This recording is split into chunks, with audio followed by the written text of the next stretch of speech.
My sister fat shamed me to steal my wedding dress, and now my family is doing the unthinkable. You know, you think if you're trying to get something from someone, you would give them maybe a compliment, you know? Like, not if you're like, hey, that wouldn't fit you, but it would fit me. Almost 2 months ago, my younger sister, 23, aka Lucy, and her fiance held a big dinner event with all of her family, his family, our mutual friends, their friends, and every soul she knew because they had some big news they wanted to tell everyone. They found out a few weeks prior that they were expecting. Hey, congrats. To not have a baby. Oh. No, man, they're expecting to have a baby. Got me. Of course, we were all very excited for them. As soon as everything settled down, Lucy then stood up and made a toast to me. She said she was thankful for having a bigger in size and in heart sister like me to gift my wedding dress to her, since she is not getting married in November. Oh my God. A bigger in size and in hearts. In front of everyone at In a front wedding of toast. everyone. Thanks to my fat sister that I love so much for giving the wedding dress to me. I'm only 136 pounds. I, shocked and embarrassed, tried to ask her what she means by that as polite as possible. My stepmom responded with, "Don't worry, it's just one of those sister teasings you have never been able to comprehend." What are you talking about, Why Mom? is everyone going after OP?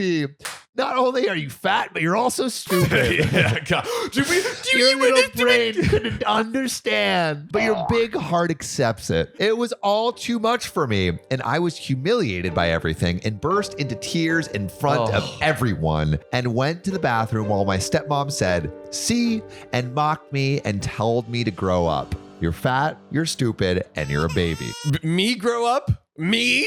They both did end up coming into the bathroom after about 30 minutes. 30 minutes. If I offended someone, I'm instantly in that bathroom. I don't care which bathroom, I'm going in. Lucy said I ruined the most exciting news of a lifetime, but could not possibly understand that since me and my fiance wanted to continue a CF lifestyle, child-free lifestyle. I asked her much more rudely why the hell she thought I would be giving her my wedding dress. Another great question. Which I thought it was already understood that the wedding draft was going to be given. Yeah, like they had already she just announced the decision for her. I'm having a baby, and not only am I having that, I'm having your dress. Apparently, her and my stepmom had talked and decided that since my wedding was not until March, and since I am fatter than them, I would not mind just loading my dress. Bro. Yikes. That I have not even picked up yet from alterations, or buying another one since I had saved and invested with my big degrees. Everything's bigger with OP, I guess. Yeah. Into my wedding that I can afford special alterations. So there's some contradictions. Because they're saying she's fat, so she give the original dress. Yeah. Right. And also because she's so smart with her big degrees, she should be able to afford alterations to the dress, so it should be fine. But is OP dumb or is she smart? Because before you were like, oh, you just don't understand. But now it's like, you got these big fancy degrees. Choose a side. I double majored in aerospace engineering and theater, and my fiance majored in physics and philosophy. Can she act like a rocket? And just fly away from this family? Anyway, thanks to my degree and skills, I designed my wedding dress. So I guess his wedding dress has like rocket fuel on it or something. Apparently, yeah. Or it's like the Hunger Games dress. Both of them have always hated this. She also said that it's okay if it was not altered because I am so much bigger, there would not be any alterations needed for her to fit my dress. I told her absolutely not. Lucy then said that if I don't give it to her, then I am no longer a bridesmaid. I told her, that's fine, and left to the bathroom. Everyone except my dad, Lucy's fiance, and my fiance left. They consoled me and said they would talk to my stepmom and sister about everything, and then I left. The next day, both my sister and my stepmom blew up my phone saying I'm destroying the family and clearly don't care about my soon-to-be niece and nephew by not allowing my sister to have my dress. How is it affecting the baby? What does it have to do with it? Oh, here we go. She needs it to give birth in, you know? She has to look good for her. It has to look good for the birth, dude. You want to make that white dress blood red. Put that placenta on it. Oh, because you know how people eat the placenta, yeah? That's what they say. That's like a whole thing. That's what all the kids are saying. Put it in in the comments if that's a real thing. I know people do it, but is it like actually helpful? Tell me the science. Did you put any seasoning on it or did you just eat it raw? I never responded and ended up getting a group of family and Lucy's friends on their side harassing me on social media, phone, email, and in person for a week. It only stopped because my brother-in-law told Lucy he would be leaving her if she did not cut it out. So she's about to end the marriage. Things have been quiet ever since then until tonight, when I got a call from my sister saying she has a scheduled abortion tomorrow for her baby girl since she can't fit into the dress. What? But for a dress? There is some disconnect here because you literally announced to your whole family how happy you were to have this child. And you're like, I'm too fat for this dress. Flush that shit out. She said no to the dress and to the baby. Yeah, blast that baby to Mars. Good God. Bam! Boom! She then said that I could stop all of this if I just honored her simple request of giving her my dress. No! This is where I am for sure not just wrong, but a major. I don't care if a person gets an abortion or not. What you do to your body is up to you. And I don't blame anyone for getting one done. From experience, making the decision is one of the hardest things to make in life, but it did piss me off. And I told her that if she was aborting her baby over a dress, then she does not deserve to have any children. And her baby girl can be a gift from God to another person who will actually love her and not place fabric over her. She has a point. She's spitting facts, dude. She's spitting facts. That is not the behavior of a mother that can handle things. You're going to get rid of your child over a stupid dress. But John, you haven't seen the dress. It's magnificent. She responded, since I am child free, I don't know what a good parent is. The length of a mother's love, or I will not be able to provide that to kids and could never be better than her. I hung up on her and she sent me a text with a picture of documents showing when, where, and the time of the appointment. The text said I had until 11:30 a.m., the time of the appointment, to change my mind. This is some crazy blackmail. Got to be kidding me. That is absolutely insane. Put in the comments if this is crazy, or if you think we are sexist pigs. Put oink oink in the chat. There we go. There we go. Let us know. I called her fiance and told him everything and sent him screenshots of the text she sent. Do you think the fiance knows? I don't think so. I don't think so. But I see you in the chats if you see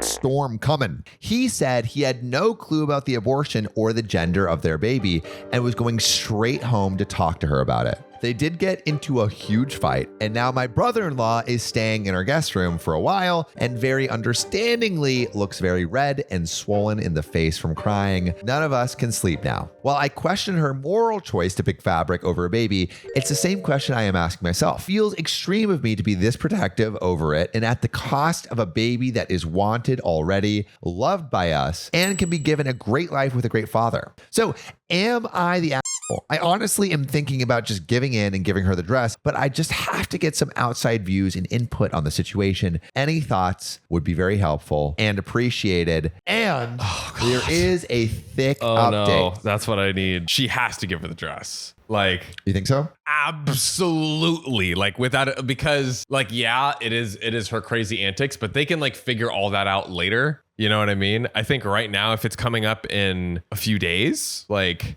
just do it now. My question now is someone who does something like that ready to have a child? Well, the husband, the fiance. What about him? Yeah, do it for the fiance. Yeah. So I don't know. That is a tricky one, but I think it shouldn't happen over the stupid dress. If I'm the fiance and I hear about this, I'm like, divorce. Oh, or I'm not going through that with the marriage, 100%. and then maybe co-parenting or something. If you were OP, would you give the dress? Why or why not? And if you were the fiance, would you end the relationship? Why or why not? Put your answers in the comments. But John, I think we got to get into this juicy update. We got to squeeze this juice. I kind of have to know what happens next. All right, let's I'm on the edge of my sheet.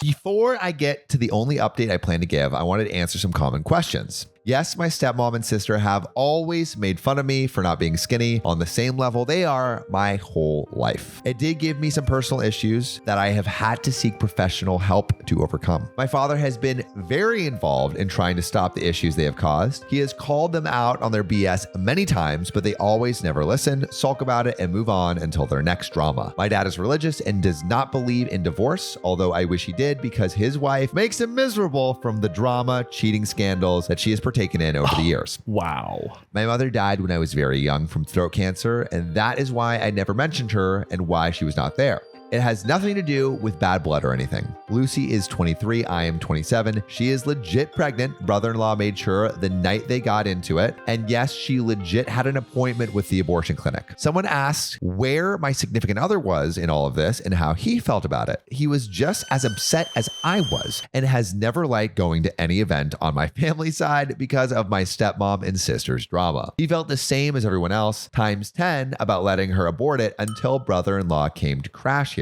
No, she did not tell my parents that I had an abortion. Very few people knew about that because of their stance on the subject. My dad was very supportive and understanding and is anything but the crazy Catholics I have met in the world. My stepmom did freak out and wanted to tell the world of how shameful a human I was. Originally, I did not plan to update, but after reading a few comments that night I posted, I logged out and got some sleep. The next day, I had tons of comments from y'all. I did take them all in on what I should do and what should be done after talking to brother-in-law. So before I did anything, I wanted to get his input since this was his child and his personal life. I asked him the next day about everything and how he felt. I'm not going to share everything that was said because most of it was heated, and he did say a lot of messed up things in a rage, which is understandable. He said he went home and confronted her, but she denied constantly until he showed her the screenshots of our text and call logs. She apparently tried to tell him it was all made up and claimed it was to show everyone just how much of a heartless bastard I was to allow harm to come to a child. He did demand to see the paperwork and took them when he left. He said he asked her if she was even pregnant at all, to which she said yes, and made her take a test, which came back positive. So he's going through all the emotions, basically like,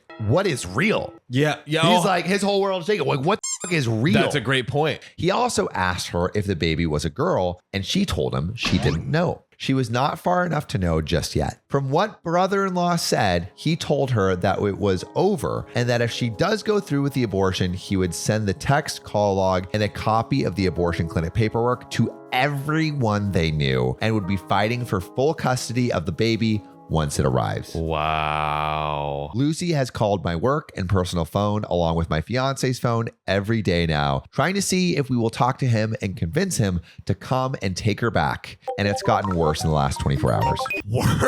Worse. I'm not sure what went down, but he did end up sending everything to just the family a day ago after she asked to meet up and talk about everything with him. My phone has been blowing up with people asking a bunch of questions and apologies for not stepping in to stop certain things in my life with her. Stepmom is not happy with Lucy and even more upset with me for ending a happy family. Come on. I feel like OP is just like the blame child. Like everything that goes wrong just gets blamed on OP. Everything. Dad and other family members are refusing to talk to Lucy. Some have gone as far as asking her not to contact them at all, even when the baby is here, which feels too far personally to me. The child did nothing wrong here. There is a lot more going on that I will not go into because of this mess. It is a giant effing mess. That is the understatement of the century. I also don't know if she did or did not follow through with the abortion. Brother-in-law is staying with his parents and is looking for a place to move to. I, on the other hand, am about to start counseling myself because this has kicked up a lot of personal things for me about my own abortion that I had. And our wedding is still on,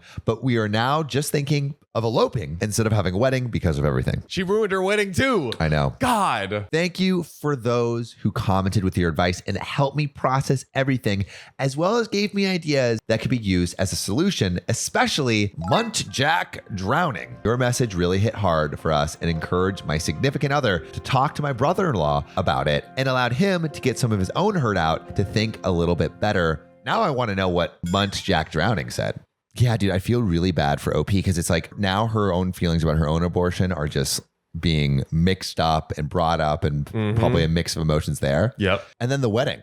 the wedding freaking too. wedding. Her wedding too it was ruined. Talk about selfishness. And also it's like, why is the most selfish kid the one that just gets like all the praise? Maybe like with the evil freaking stepmom, they just like attract to each other. They just like combine their evil powers. Their evilness. God. For domination. So that comment that OP was referencing was deleted, but we did find some other comments. So ChipChop666 says, not the asshole. She is too selfish to raise a child. I'm actually wondering if her engagement is broken or on the way after brother-in-law reads those texts. VVVV Honest Opinion says, not the asshole. Your stepsister is obviously unhinged and very, very manipulative, choosing a dress over her unborn baby. If she decided to go through with the abortion is up to her. Whatever her decision, I would consider not going to her wedding if it is still on and blocking her and her mom. Don't feel guilty. This is not your fault. But you know what I want to know is I want to know whose fault you think it is. So put your answers in the comments. I think it's like, I mean, this is a crazy situation. Insane. We asked you a bunch of questions.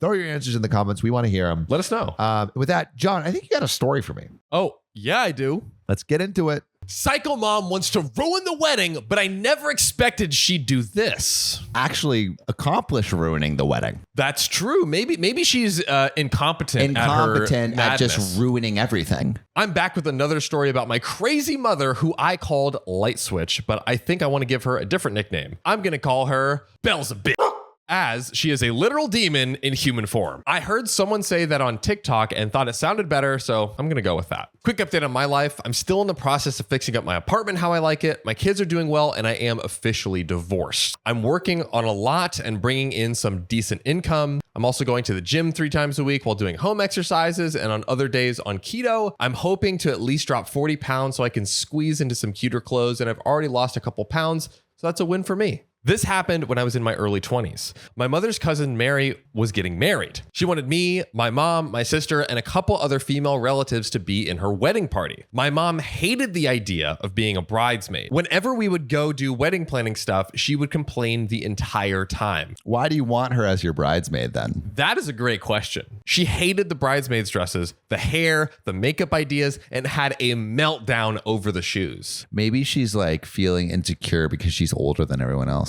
Maybe. And she's not as hot and bodacious. That's her, but maybe she's a MILF though. My sister, who was very much the carbon copy of my mom, would also throw fits. I didn't really like much of Mary's ideas either, but I went along with it because I wanted to support her because it's her freaking wedding. Yeah, but I love how everyone's like, yeah, Mary has ideas, but like I'm gonna be a nice person, just go along with it. Mary was mostly wheelchair bound and could only walk for a short amount of time before she got winded and had to sit down again. I can't lie. The bridesmaids' dresses were pretty freaking ugly. A pale army green, short sleeves with a camouflage sash around the waist. Camouflage? Camo bridesmaids' dresses? I mean, it could be a vibe, but not traditionally a vibe. If it goes with the theme, put it in the comments. It's I'm pro. It's her wedding. She can do whatever she wants. Yeah. She can have terrible ideas.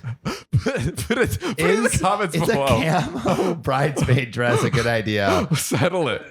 They were cut just below the knee and the shoes were combat boots. Oh my God. Okay, so they're going full army. Full send. Mary's husband, Kyle, is military, so they were going to go with a military style theme. All right, I'm on board then. If it's themed, I'm on board. I mean, yes, it's themed, but like, do you really want your whole life to be the military? No, I don't. Like, if someone likes that as a theme, I like people like digging into like them. The theme. You know what I mean? All right, like, you're right. Fine. Yes. We like people digging into them. Fine. I won. Our hair had to be done in a donut bun at the back of our head, hair flat against the scalp, and makeup had to be minimal. Instead of tossing a bouquet, they toss a live grenade. Despite the bridesmaids hating it, Mary loved it. That was all that mattered, but my mom wouldn't let it go. Her Aunt Tammy had to rein her in on several occasions and reminded her that this was Mary's day and not hers. I can't really blame my mom and my sister for hating the dress and shoes, but they should have just sucked it up like the rest of us. The lack of flowers was an even bigger problem. Instead of a flower arrangement, Mary and Kyle wanted black painted jars filled with sticks and a model tank sitting beside it as centerpieces and dog tags as the gifts to send home with the guest. They really love the They're military. leading all the way in. I mean, I respect it. it's a theme. It's a theme. Kyle had a huge collection of models that he had put together and painted himself for all the military props. It was his hobby and he enjoyed it. On the side of the aisle were fake rifles lining it with pale green paper streamers. It was ugly, but again, it was Kyle and Mary's day, so what they wanted, they got. The day of our wedding, we were scheduled to get our hair and makeup done at a small salon a few blocks away. Camo makeup. It's all green and black. It looks like Predator with like... All of the hair and makeup was done at the American Legion, where the wedding was also taking place. My bun was so tight, I got a temporary brow lift and a headache. I noticed right away that my mom and sister were nowhere in sight. Oh God. Oh, don't tell me. I called the house trying to get a hold of them, but they didn't answer. No way. They're not showing up. Put ICU in the comments if you know what's about to go down. It was already close to the wedding time and we were all starting to get a bit panicky. Mary was looking lovely in her wedding gown, but she noticed that my mom and sister were missing and began to get upset. Maybe they were just wearing it really, really well. And you couldn't see. They decided to lean in. They blended in. They leaned on. in. They wore full ghillie suits. I am a bush. Finally, at less than 30 minutes, they both rolled in and we looked at them horrified. They're not wearing it. My sister was wearing a bright pink neon dress, black high heels, big hair, and bright, loud makeup. My mom was even more horrifying. She was wearing a pale gray dress. It was so pale that it could be mistaken for a wedding dress. No. It's the one rule. You don't wear white to a wedding. Why? She was wasted, clutching a cocktail in her hand and laughing to herself when she saw how upset Mary was. Mary began to cry, getting so upset. I do not advocate for violence, but this was one of the instances where I wanted to strangle her. Or just grab a rifle. Yeah, right. We're good to go, guys. I didn't need to, because Tammy woke up and chose violence that day. She grabbed my mom by her arm, forced her into a chair. She told her and my sister that they both will change into the dresses that Mary had paid for and get their hair and makeup done the way Mary wanted. And if they didn't, she would personally see to it that the two of them would end up getting dragged with the cans behind Kyle and Mary's car after the wedding, and prayed that they went onto the highway for the most painful experience of their lives. That is a threat. The rest of us sat in stunned silence, not wanting to get on this woman's bad side. My sister began to whine, but relented after the threat of being smacked around by Tammy. We barely made it on time, as it was less than a few minutes out from the time the wedding was supposed to start. I walked my escort down the aisle as the music began to play. Yeah.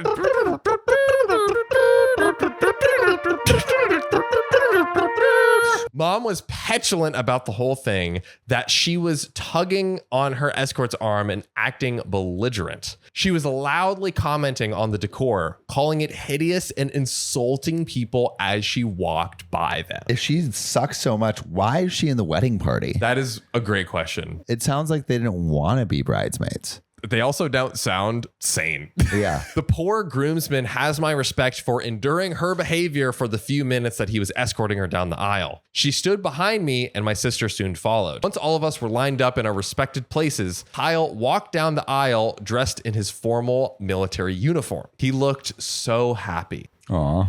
That was until I thought it was going to end on a happy note. My mom began to make comments about how stupid he was for marrying a cripple and being stuck with her. Oh my God. She needs to be kicked out. Oh my God. Immediately. And like right now. Like military escort style. Military escort. She needs to be court-martialed, thrown in jail. I snuck a look over at Tammy, who was fuming and looked like she wanted to punch my mom in the face. She told her to shut the F up or else. Mom's laughter and wily grin soon shifted into a sneer. I whispered back at her, begging her to cut it out. When Mary was coming down the aisle, her father was pushing her in her wheelchair. My mom began to groan, grunting and sounding like she was in pain. I looked back at her and her face was red as a tomato. I whispered again that if she was okay, and she didn't say anything. I looked over at Tammy, who was glaring daggers at her and waiting for an excuse to knock her out. Once Mary got to the end of the aisle, her father helped her to stand and Kyle helped hold her up so the priest could begin. As the priest was talking, I heard the most disgusting sound behind me. Oh, no. It was so loud that the priest lost focus and went silent. It was as if a bomb had exploded and the smell that followed began to fill the air. Oh, no. Please don't tell me this is what I think it is. Mother-in-law just took a on the ground. My sister and other bridesmaids began shrieking. I turned around, looked at my mom, and then looked down. Her legs and the floor were surrounded with her splattered and soupy diarrhea crap. Ugh. God. Mary was so horrified by the situation that she nearly collapsed and had to be helped into her wheelchair. My mom was acting fake, pretending to be embarrassed, overly exaggerating, even crapping herself, and looked around and asked if she could get some assistance in cleaning herself up. She looked at the groomsman who escorted her and in a sickeningly sweet voice asked if he would volunteer. He looked like he wanted the ceiling to cave in on him, that she was grinning ear to ear to see everyone causing a fuss over her and not a shred of remorse. Aren't you embarrassed? Are you that insane? Bro, she just wants to be taken care of, and yourself is the only way anyone will do it, I guess? That starved for attention. Tammy was so fed up that she sucker punched my mom square in the jaw, and the two of them got into a brawl. The police were called, and much to her real shock and humiliation, mom was escorted out. She tried to argue, but Kyle told her he wanted her gone. My mom and sister both looked at me as I was going too. Kyle insisted that I stay. Some of us threw up from the smell because it was that bad. I like to think that I have a strong stomach, but this was otherworldly. We all pitched in to clean up the mess. Oh, not on a wedding, man. Literally, as you're about to get married, like as you're about to say, I do, just... I do. By the time we were done, Mary and Kyle were nowhere to be found. Tammy found them outside, Mary in tears and Kyle holding her. I apologized profusely for my mother's behavior, and I offered to pay and have the rug professionally cleaned as it had been a gift from a late colonel who had been a patron there some years ago. No. You on the colonel's rug. Not the colonel's rug. God. I know a simple steam clean would have gotten the job done just fine, but I wanted to show how sorry I was for my mom making the day all about herself and ruining such a precious thing. They said it wasn't necessary. Once the smell cleared out, we were able to continue the wedding. The reception was quiet and we all ate in silence. At least it smelled okay. Once I got home that night, my mom was giving me the silent treatment. Really? Yeah, she lets her asshole do the speaking for her. Yeah, really. And it was loud. I found her on the couch, drinking whiskey and glaring at the wall. Her bridesmaid dress and boots were stuffed into the trash, and the dress was shredded like it had been butchered with sisters. My sister called me a bish and said I was a traitor because I didn't support our mother. Who would support your mom her pants at a wedding in like a defiance defecation? I told her that I couldn't support someone who would profusely crap themselves just to take the spotlight off of a bride on her wedding day. That is correct. Did she do that on command? Honestly, impressive. Like, to while standing up is a difficult feat. It really is. It's hard. It's on hard. Command. This was like right as they were about to say I do. Although I don't think this is her first rodeo. I think this is like her bag of tricks. Like, not enough tension on me. Let's see about that. My brother, who wasn't at the wedding, broke my stereo by spiking it right onto the pavement outside. Everyone but OP has like just demon genes inside them. This is insane. Tammy spread the news to everyone on that side of the family. Much of our family cut communication with her after that. She would get angry and embarrassed if anyone brought it up. She maintained for years that it was an accident, but anyone who was there saw what happened and knew she did it on purpose, out of spite, and because she couldn't stand the day not being about her. She was never invited to any weddings in the family after that. Every time someone in the family announced their wedding online, she would whine about not getting an invite, but they would remind her of what she did and and it being why. I don't want you to my wedding too. Yeah, like, come on. Quick way to never be invited anywhere again. And that being why she would not be invited to another wedding until she could learn to act like a human being and not a wild animal and attention-seeking a-hole. Spoiler alert, she never did. I still talk to Mary and Kyle now and again. They are doing well. Kyle is retired from active duty and serves as a drill sergeant. They aren't able to have kids of their own due to Mary's condition, but they are foster parents to 3 boys and a girl. Super happy for both of them and glad they are doing well. Anyways, that is it for this story. Wow. What a piece of Literally. Yeah. I feel like it's only babies, like literal babies that for, attention. What are we doing here? Like, We're for attention. Literally, that's where we're at. So actually, here's a question. Should OP, like the rest of her family, completely go no contact with her sister and mother? That's the question. I think the mother, maybe. I don't know if the sister deserves the same treatment for a poop on command. Right. Because, and think about the poop on command. She wore the almost white wedding dress. Like her list is definitely her more list is flagrant. definitely worse. Yeah. So, but would I go no contact? Never talk to them again. Probably wouldn't go no contact, but I would be like, this is information that makes me want to spend less time with you. Way less time. Definitely let us know in the comments what y'all think. This one was a doozy, I think. A dookie. A doozy and a dookie. But leave your comments below. And my maid of honor stole $25,000 from me. She's out of the wedding. Did I go too far? And this is OKOP, where we read the craziest true stories on earth. I'm John, and Sophia. Did OP go too far? No, I think if you steal $25,000, I think that is grounds. You kind of lose the invite. Yeah, I think that's where I draw the line. What's the threshold? What's the dollar amount? 24,000. You got $1,000 too far, y'all. Let's read this outrageous story from Kaylee 99. They say, I, 23 female, am getting married in a couple of days. Congrats. Congratulations. Most of this has happened in the last 2 weeks. My maid of honor, 26 female, Mara, was in charge of planning my bachelorette party, which I wanted to be a surprise. We live in a city, but none of us live downtown. So I was hoping for a hotel room downtown and having a fun night out with the friends, maybe a brunch. Ooh. Most of the bridal party lived locally, but 2 girls flew in for it. When Mara, the maid of honor, picked me up 2 weeks ago on Friday, I was excited to see where we were going and what we were doing. So she was, which I think is the norm, the bride's going in blind. Yeah. And yeah. like, I think it's usually like bridesmaid or like maid of honor does all the planning, and then it's like, surprise. Woo. What's your favorite surprise? What's the best surprise you've ever gotten? Oh no. Wait. I don't know. I don't know either. I can't think of one surprise. I can't think of a single surprising thing that's ever happened to me. Guys, can you surprise Sophia with a really nice comment, complimenting her as you all do? Give her a nice surprise, y'all. You guys are really nice in the comments. I just want to say. We ended up going to Mara's 1-bedroom townhome and spent the whole weekend there. There were 8 of us, so it was cramped, and we kept running into issues with only 1 bathroom. Oh my God, with 8 people? With 8 people. That's a lot. Yeah, that's a little rough. On Friday night, we had games and ordered pizza. Saturday, we had a mimosa bar, went shopping, ordered food, and watched a movie before parting ways on Sunday. It was an intensive bachelorette weekend. I was going to say kind of tame to where they couldn't go. I guess so.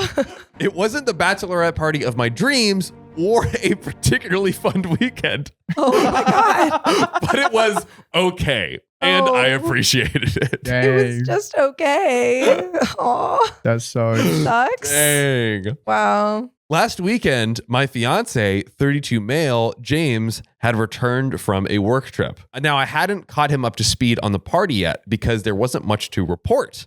It was so freaking lame. It was so just like not great. Like It was just okay. it was okay. When he returned, we were chatting and I told him about the party. He looked confused, but said nothing else that evening.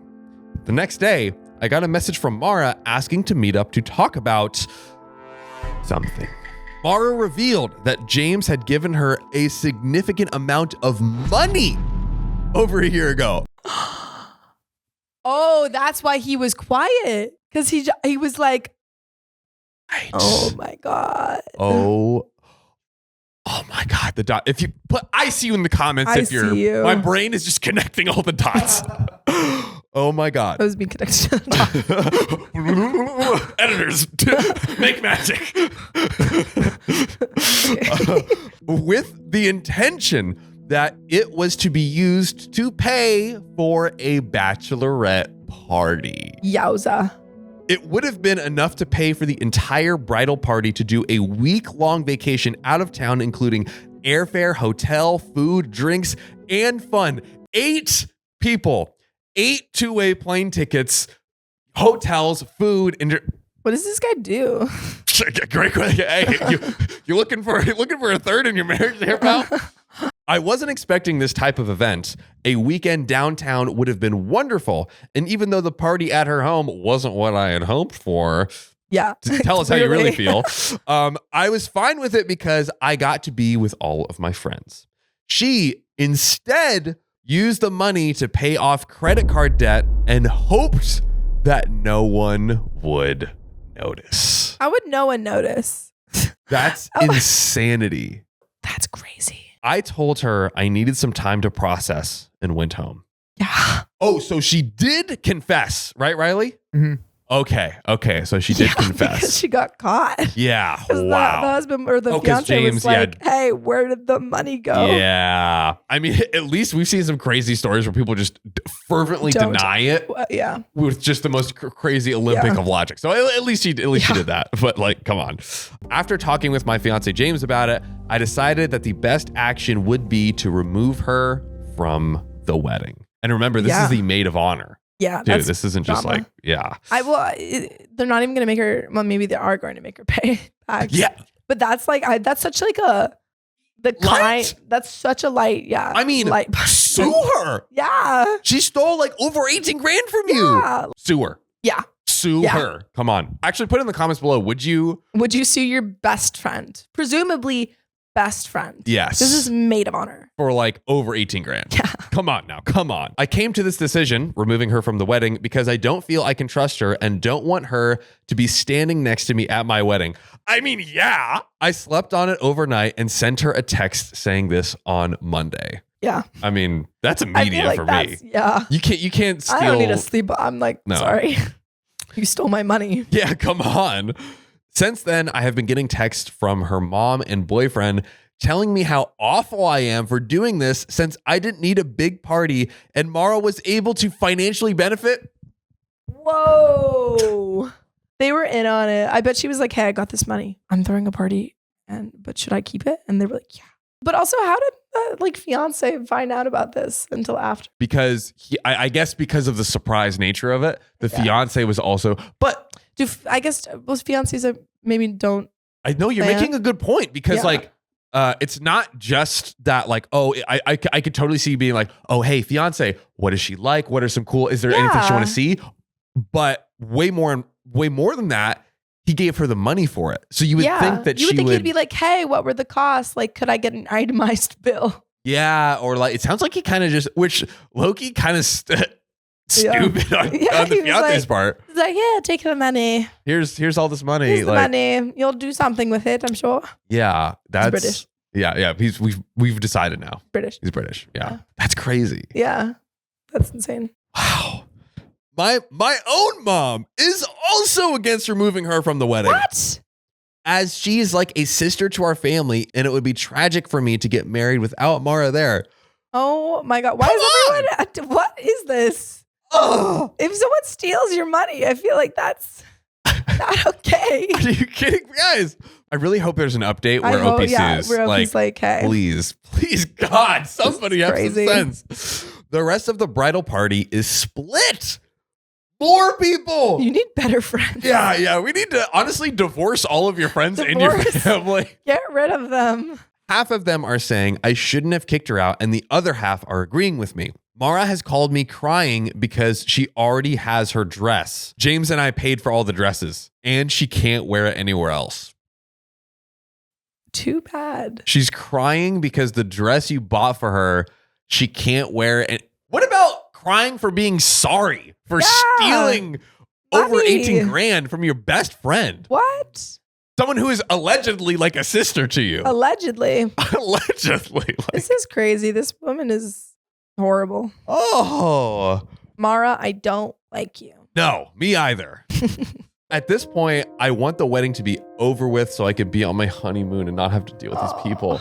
Can you imagine? You're like, I just want my wedding to be over with. And now what's just so tragic to me is, I mean, like, this is the this is the day. Yeah. This is the day for her. And now she literally, like, basically sounds like she doesn't even want to do it. Yeah, it's been ruined. Which is so tragic. Yeah. Sorry, OP. OP. We feel for you. I'm sorry. I'm hoping for justice later on in the want story. justice. So, was my action too extreme? Am I the a-hole? Okay, we have some relevant comments, Okay, but Sophia, please take it away. No. No. No. No. No. I don't know. Wow. How could anyone think that OP is the a-hole? I don't understand. This is insane. I don't get it. I will say, kind of putting it in context, it does kind of like, if the fiance is like a multimillionaire, it is like awful, but I guess it doesn't actually like hurt or ruin them. But if this was something that he'd been saving up for. It seems like because no one is even saying like, hey, pay the money back, it doesn't seem like it's a financial thing. Yeah. But it is just like a bad friendship Yeah, thing. and that's the thing is like Even you've if it's broken not the a trust. Yeah. You've broken the trust. But let's get into some relevant comments here. Do people not realize that she stole your fiance's money? Yeah. Right? People realize it, but the prevailing sentiment is, in the case of my bridal party, they don't particularly care. And my mom feels it's okay because it got her out of debt. Ask. If she needed to get out of debt, ask. Yes, ask for help. Like, be like, truly. hey, can I have a loan? Yeah, especially if James is like well off and you really are like great friends. Like, Yeah. I don't know. My mom is just disregarding the entire situation because she cares about Mara. What about her own daughter? Doesn't really care. Yeah, it doesn't care about you, apparently. Literally. She obviously knew it was wrong because she told you out of guilt. She didn't tell me out of guilt. No. After my fiance, found out what my bachelor party was, my fiance told her either she needed to sit down and tell me or he would. Yeah, she was confronted. Oh, it would have come so much worse if he did it because he would like not hold back. Yeah. Like, He'd be like, hey, this is what, I mean, he'd probably be nice, but he'd probably be like, this is what happened. Yeah. And I told her to tell you and she wouldn't even do it. Yeah. Oh. Depending on the amount, you could totally press charges. Thank you so much. Neither me nor James are interested in dragging this out in court or pressing charges. Oh, okay.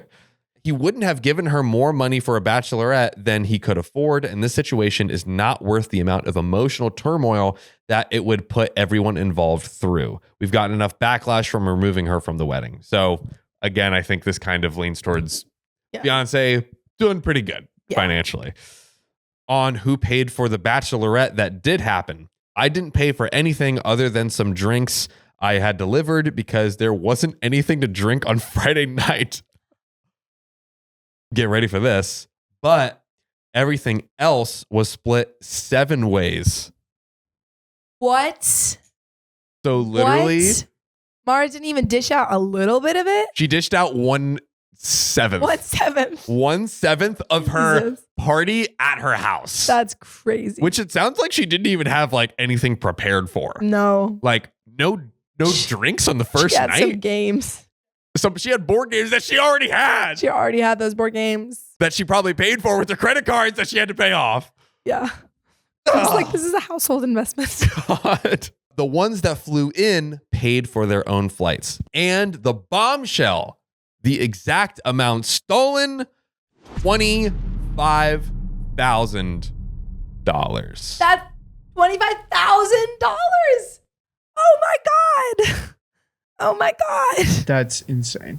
I thought it was crazy at like 10. At 10 I or was 18. like, 18,000 might be a little bit over, like a little bit of an exaggeration. $25,000? And they're not pressing charges? And everyone's letting her off the hook. And everyone's letting her off the hook. That is like, This is shocking. that's close. That's approaching the like median American wage. Yeah. Probably like 38 or something like That's that. Like how much people make in a year. literally. Yeah. My God. And she just stole it. Are you guys insanely rich? How do you brush off 25K? Yeah. A good question. Jesus. My fiance makes significantly more money than me and my friends, as well as our families do. Okay, yeah. So Yeah, it's apparent that they seem to come from like wealthy families. Yeah. Yeah. But that's still not okay. Yeah, God. Did you tell the others how much she stole? Good point. Because that could have helped them too. I haven't disclosed the amount to anyone yet. Tell them. Yeah. It's the truth. I'm probably going to send a text out tonight with that information. Great. And stating that anyone who feels she was still justified is free to not attend Saturday. Ooh, For my free to wedding. Venmo me. That's right. Honestly, Yeah. There we go. Why in the world did your fiance give her that money a year ago? I think he gave it to her under the assumption that a week-long party would take a while to plan. That's true. Because I was going to say like $25,000, you're getting flights and booking flights a year in advance is like, important. Plus, like, we assume that Mara has a full-time job, but maybe her full-time job is just taking from her friends' bachelorette parties. We don't know. We don't have the answer. We don't have the Full-time answers job here. is stealing from people. And that she could start booking things that may have limited space as well as dispersing the money to coordinate flights. But also still kind of weird that he didn't do any coordination. I would personally, I would have checked in about 25,000. Right? Yeah, like, hey, how's it going? She is a person who has been in my life since I was 18, 5 years. That's 5 years. What kind of debt was she in? Wait, that's Sorry. Come on. She must have had a lot of friends, okay, growing up. Who cares? She steals from her friends. That's why she has no friends. And Mara typically comes over to our house at least once a week. My fiance considered her a close and trusted friend as well. Now that the amount is out, most comments agree with press charges, like us. Yeah. It's technically my fiance's money, even if it was for what was supposed to be a gift for me. He is leaving it up to me if I want to press charges. And he has let me know that he will support me with whatever route I choose to go, which, I mean, that's good. That's a very kind thing of a fiance to do. Yeah. I'm still kind of in shock and obviously upset. So pressing charges or taking her to civil court is the last thing on my mind. He does have a text exchange confirming that she received it and what it was for. And she has sent me things confirming that she used it to pay off debt, and her mom and boyfriend have as well. Wow, not the tech, like not the chain, the paper trail. Receipts. Yeah. Receipts. Maybe I'll change my mind later on. But right now, I just want to get married and get away from the drama, which I can kind of understand with that. Like, deal with the mess later after enjoying the wedding. I get that. Did her mom and boyfriend tell you that? They just sent text confirming that's what she used it for. As far as I know, she's the only one who used it. And we have a big old juicy update. Oh, I hope they sued her. Please They went let on it a be. really nice honeymoon and then they came back and sued her. What do you think? What do you think it's going to be? I think they didn't invite her to the wedding. Yeah. She showed up anyway. Ooh, that's a good one. Let's see what happens. On to the update. Hey, Reddit, I'm here to post an update from my original post. First of all, thank you all for being so nice on my previous post. I know this is delayed, but I hope it answers any lingering questions you may have. And I was somewhat waiting to have an update that would answer those questions. So we know we got some juice in here. I had no idea my previous post would get so much attention and so many people would be interested. To answer the most pressing question, I removed my maid of honor from my wedding and disinvited those who continued to support her after I shared the amount that she stole. Yeah. Great. Yeah. Get him out. Yeah. This is your special day. This is your special day, and people who are okay with people stealing 25,000 also don't deserve to be there. Correct. This is for you. You get to invite who you want. My husband and I had a lovely wedding and honeymoon, and when we got back in contact with his lawyer to begin compiling information and prepare to file a civil suit, baby. Nice. Let's go. Yeah, as you should. As you should. As you should. This is still in the early stages, but as so many of you did point out, we do have a responsibility to ensure that she faces some kind of consequence to prevent this from happening to someone else. Yeah. We didn't even mention that. That is a great point. I did not mention that. While we won't be pressing criminal charges, we will cooperate with law enforcement should the district attorney wish to bring charges after information is brought forth in our civil suit. I honestly don't think my ex-friend has money to repay us, but we will be donating anything that we receive from the trial. Wait, donating to like charity? Yeah, Looks like it. How rich are these people? I mean, super rich. I'm gonna They're like, assume, if we get the money back from the lawsuit, we'll give it away. I think they're basically just like, we just kind of need to teach her a lesson Yeah. that you can't just do this. Yeah, no, you absolutely can't.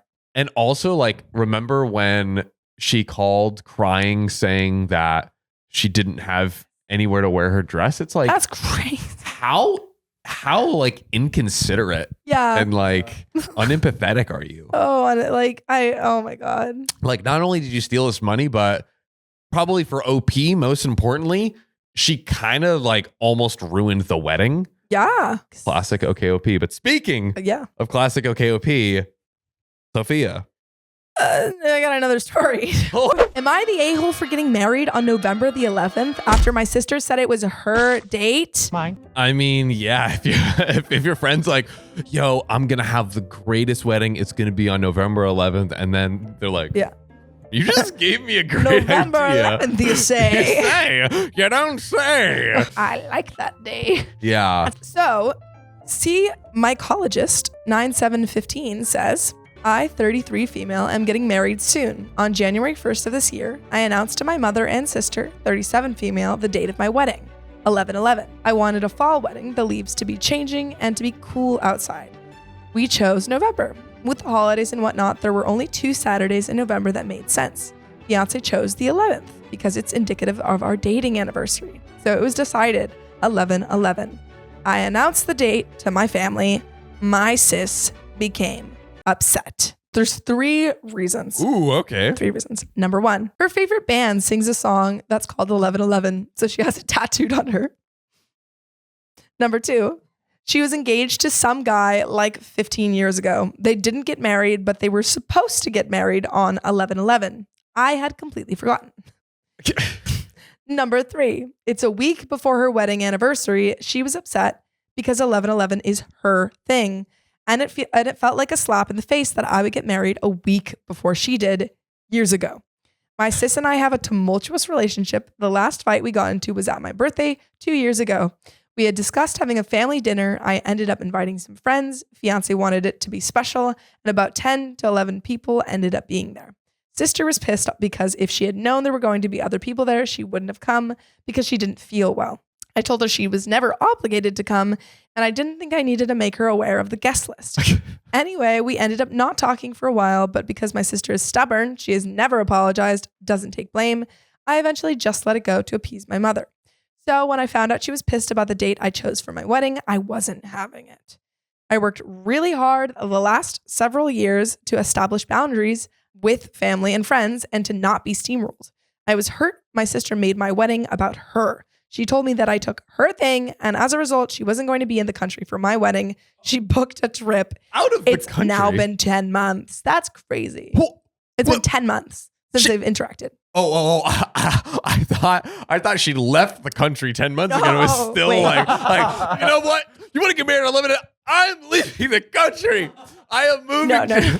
Oh my No. God. I think it's, to my knowledge, from the way that this is worded, I think it's just been 10 months since they've interacted. They've spoken. So she's Yeah. probably telling her like, She booked the trip for the wedding. right. Yeah. Oh, Wow. I Wow.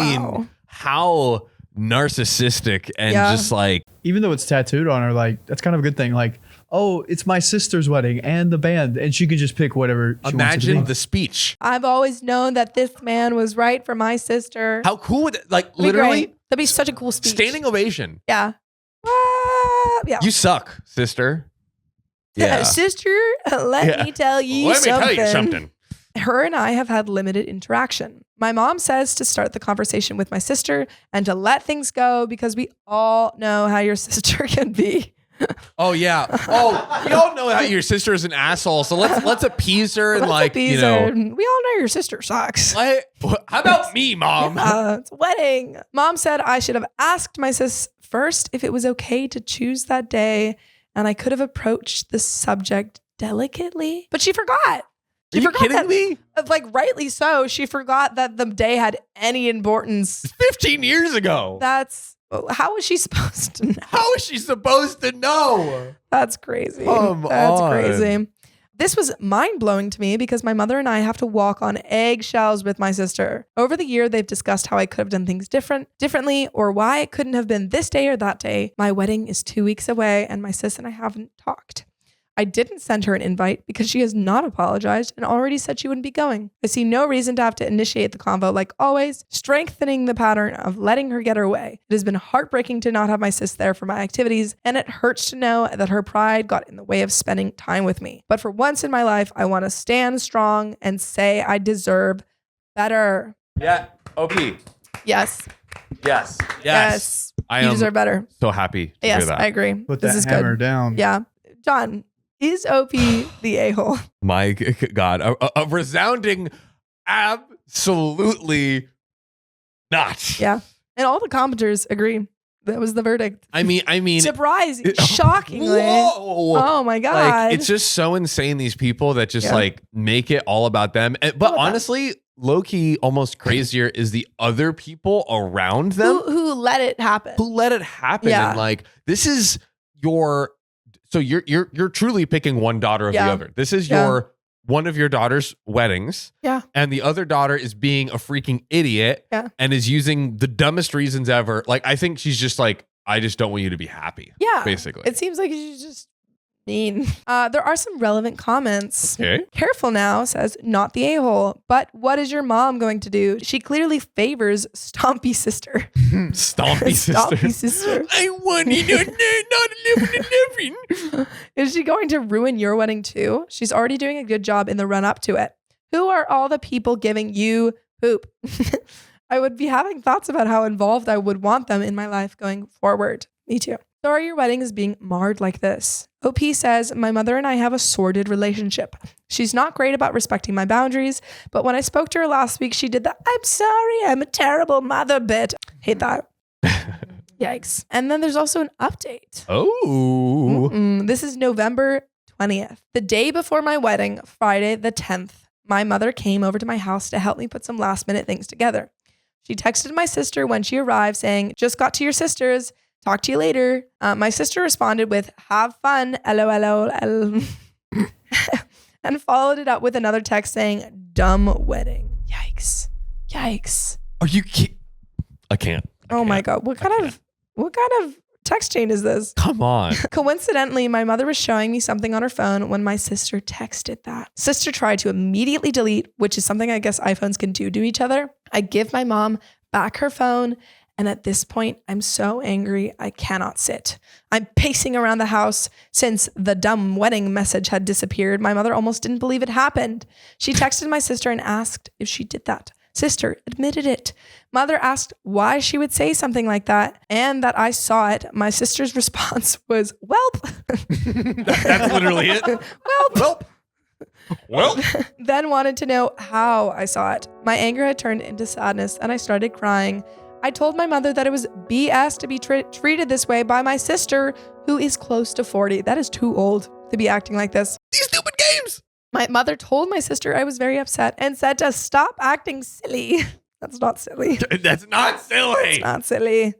The entire day I spent in a funk. Years of trauma and abuse make me susceptible to other people's emotions and thoughts, and I have a hard time snapping out of it. Not just family, but a horribly effed up first marriage. I'm also trying to rack my brain and figure out genuinely why I deserve this. You don't. No. At one point, we were at the venue with my mother-in-law, who asked me what was wrong. My mother interrupted and said I was tired and winked at me.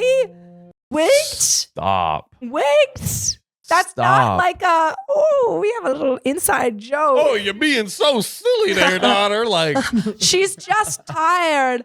yeah. You know when your sister is ruining your relationship? That's crazy. Wow. Later, I told my mother-in-law the truth. I'm not ashamed or embarrassed, and I'm not going to lie to protect my sister. When my mother and sister spoke later that night, my sister tried to change her story. She said that I took it the wrong way, and she meant expensive weddings are dumb, which also isn't like your thing to comment on either. Literally. Stop. But she has no idea how much money I've spent on the wedding or any of the details. And come on, if that's what she meant, she would have clarified immediately. Yeah. My mother seemed to sort of believe her BS excuse. Wedding day came, never heard from my sister. She was on her trip, I guess. Yeah. The wedding was gorgeous, and I'm honestly relieved she wasn't there. Extended family came into town, and my sister scheduled dinner with them the day before the wedding to make sure she could see them, which annoyed me. I have a question. Yo. As a sister is on the trip, what do you think she's telling everybody she's on the trip for? Like, oh, why are you out here in? Yeah, like why The are you at your UK. sister's wedding? What's her excuse? You know what I'm saying? She tells them. Like, Look, 11:11. She took it. Yeah. She took it from me. That's Can you believe her? mine. Yeah. She's And like, then- can you imagine this horrible thing that my sister did? Could you imagine being in like you're on your trip. Yeah. You're in London, Yeah. right? I'm in London. And then you meet up with someone. with a cool tattoo. I'm like, With- oh, that's a cool tattoo. That's And a they're cool like, tattoo. oh, don't get me started. Let me tell you something. Oh, I got a story to tell Yeah. you. Well, I'm glad that your wedding was good. I'm glad that your sister wasn't there. Low key a silver lining because like I feel like it would have been horrendously worse if the sister was there. Yeah. So She would have made it all about her. She would have 100%. showed up in a wedding dress and gotten married. with 11s She all would have over it. Yeah, 11s. I wonder, I kind of have a suspicion that maybe OP has already, because OP said like, oh, I've like tried to deal with this before. I wonder if OP's been, and tried to create boundaries. I wonder if OP's already said, hey, like you need to stop doing this stuff. And the sister kind of keeps doing it. So I feel like I would maybe at least take a break at a minimum. And go on a 10-month trip. Yeah, there you go. Leave the country and the abandon country. her. But we're not abandoning you all because we have one final story for this episode. So let's get into it. My husband chose a video game over me on our wedding night. Should I divorce him? Yeah. GTA 6. Okay, I you might not be aware, but it is I love a GTA. it is a monumental, I mean, Yeah. 15 years in the making. Yeah. 15 years in the making. It drops the wedding night. Yeah. What's the husband gonna do? But What? walk in with his boys and be like, babe, we gotta push it another day. One more day. Or what's something you like? We can do Percy Jackson. Percy Jackson. There we go. Percy Yeah. Jackson, Yeah. even better. Yeah. The totality, the last thing ever. Is dropping. The book. So it's like the actual storyline is done. What do you do? Do you read it? I don't think I do. You don't. I think You it's my don't. wedding. You absolutely don't. You absolutely Yeah. don't. You passed the test. I mean, congratulations. Thank you to OP for submitting this because this comes from r/OKOP show. If you want to submit in your story, go to r/OKOP show. Send it in. We love reading them. Or you can call. 447 Help her out, producer Riley. 440 We're going to do this. 50 8 6 5 6 7. Woo! Call that number, ladies and gentlemen. She did it. Editors got it together. I love that. It's No, or- editor, or- leave it exactly as is. That was too The perfect. spacing. All right. This comes from Kitty McCatface. Ooh. This comes from Kitty McCatface. Meow. It's the best one yet. That I think was we've so got a pretty good story coming up. Oh, God. Okay. Sorry for my puns. Okay. So, hey, I was hoping some of you could scoot some advice this way. Well, we can. For a little background, he, 30 male, He I'm assuming the fiance, doesn't even deserve a I he, don't- he. the nameless, he who must not be named, and I, 29 female, are gamers. He more so than me, but it's whatever. When we dated in high school, I'd go to his house and watch him play Amnesia or Left 4 Dead or whatever he was into at the time. It just worked for us and we were happy, which in fairness, like on the surface can seem just like playing games there, but there is like people watch Twitch streams and stuff like I, that. I watch video games. Yeah. That's like my primary YouTube content. There we go. I get it. Yeah. So if you like it, it just depends on like what the really, Is it your thing? Yeah. Was Is it your funny? thing? It Like, sounds was like it a your good thing. time? Good commentary? Good commentary. Yeah. Is he just like, Yeah. Now I'm imagining that's how Sophia's just playing video games. Just next time we play Mario Adventure. Mario Party. Mario Party. There Oh, yeah. we We played Mario Party. We did. I'm playing Minecraft and it's just silent for 20 minutes. I go, go. By the way, would you guys want to see us all play a video game? Like, I feel like that'd be pretty fun. So I really want to. comment below for Sophia. Yeah. Call me your video game suggestions. Yeah. Oh, there we go. Yeah. Tell us what games you want us to play. We had our adventures, went on dates, and would just hang out. Life was good. As of now, we've been together for 11 years, off and on. The military. 11. Imagine this wedding is on 11/11. No way. OP, you're part of the OK fam. Do it.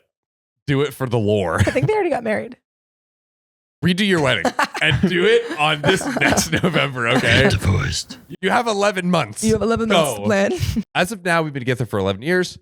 Off and on, the military has not been kind to him. During this time, we've had 2 daughters and are now on our second house. That's pretty good. Damn. Nice. Gone to their second house. Yeah. I don't know if they own both or, but Presumably that they've I'm just. assuming moved? that they own both. Oh, wow. Dude, baller.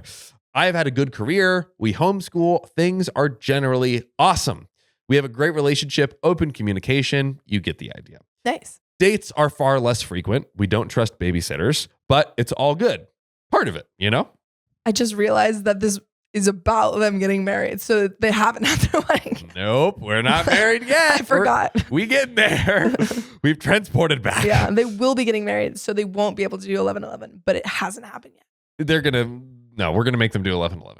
You're going to Yes. cancel whatever Yeah. wedding you got going on. Divorce. I mean, there we go. Divorce. Divorce. And then get remarried on 11/11. Yes. Do There we that, please. Thank you. There's always been this one thing we get stumped on. I hate going to bed alone while he stays up and games. I don't care if he plays. I just get lonely from time to time. Aw. That's sad. Spend time with your wife. Yeah, come on, bro. It's been an ongoing issue for years. I'll bring it up. He gets upset. I'm upset. We fight about it. Then he backs off the games for a while. It always comes back to the same fight, though. I once said, you never go to bed alone, but I do. Aw. Which is true. Wow. That's heartbreaking. Right? Well, we got married last Friday. Oh. Yay. No. Okay. Annul the wedding Annul and the wedding. do 11/11. I don't want to hear about It it. was. When was this posted? 2 months ago, approximately October 31st. Got you. Okay. That's only a couple days off. Yeah. I mean, not a couple, like a couple weeks What are you off. talking Couple weeks about? off. I meant- What are you talking about? What alternative timeline are you in right now? The ceremony was small and cut short due to weather, but it was wonderful. Easily the happiest day of my life. Oh, that's good. And before anyone asked, we waited till we were done having babies because Medicaid pays for babies. TRICARE, not so much. Mm. Come time for bed on our wedding night. Ooh. Here I'm we assuming go. it's going to be great, right, John? Sunshine and roses. Yeah. She's not going to go to bed on her wedding night alone. No, it's going to be terrible. I'm alone again. Oh. Yikes, Riley threw up the classic. Oh, No, sir. Changing up the meaning. the meaning. The double entendre now. Oh. He's up playing the new 40K game. Not even GTA 6. Come on. Like yeah, that's not even like, what is that? Really, what is that? I don't know. We What is researched that before. 40K. I don't know. It was weird. It was lame. I've never heard of this 40K in me whole life. You know what? So The only Warhammer. Warhammer. What 4,000. even is that? It's a miniature war game produced by Games Workshop. It is the most popular miniature war game in the world. It's popular. miniature war game. The only games that I would be like, even I would be like, oh, that's like a cool game. Like I would still be like, that sucks. It's a Yeah. cool game. Spider-Man game. Yo, That's freaking cool. word. Baldur's Gate. Don't even know. It's supposed to be. It's like one of the biggest like open world. Whoa. What about Lego Star Wars? I do love Lego Star Wars. I do love me some Lego Star Wars On your wedding night, on my wedding. your But partner. Involve her. Yeah. Get her in on it. Do a game that you can both play. Exactly. I only play games that multiple people can play. Yeah, me too. What if he's got a? Oh, here we go. Ready? Yeah. Right. He has been secretly training for a 40K World Championship. The prize, $1 million. But he's been sworn to secrecy by his esports league. He cannot reveal that he is part of the Okay. team. Okay. Drama. Sign an Okay. NDA. Here's another one. Oh, $1 million Yep. or a priceless, intimate moment. Your choice, John. And I think I know what he's going to choose. 1 million seconds with my beautiful wife. Got me. oh. Dang, Got he really you. got me. You fool! I was going to back you up too. I will make money elsewhere. Would you rather have $1 million and never have a beautiful, intimate moment in your life again? Or have as many beautiful, intimate moments as you want and no $1 million? And you can't earn $1 million. You can, you just don't get it that moment. Well, if you have a ton of intimate moments, you can get $1 million that way. What? Riley launching a new show that we haven't heard about on this network. It's not really an intimate moment then. Hey, What I make them say. that's not what his fans say. The intimate moment between me and my 600,000. Yeah. That's not what his followers, aka the protein heads, are saying. We are transported back. The husband is playing 40K on the 40K, wedding night. Yes. I didn't want to fight, so I just left it be. But it's been eating at me so bad. I like to wait and see if something is worth bringing up, or if I'm just being a brat. No. It's been 4 days and I haven't gotten over it. As You should not. you should not. I would not be over that. In fact, it's been hurting worse.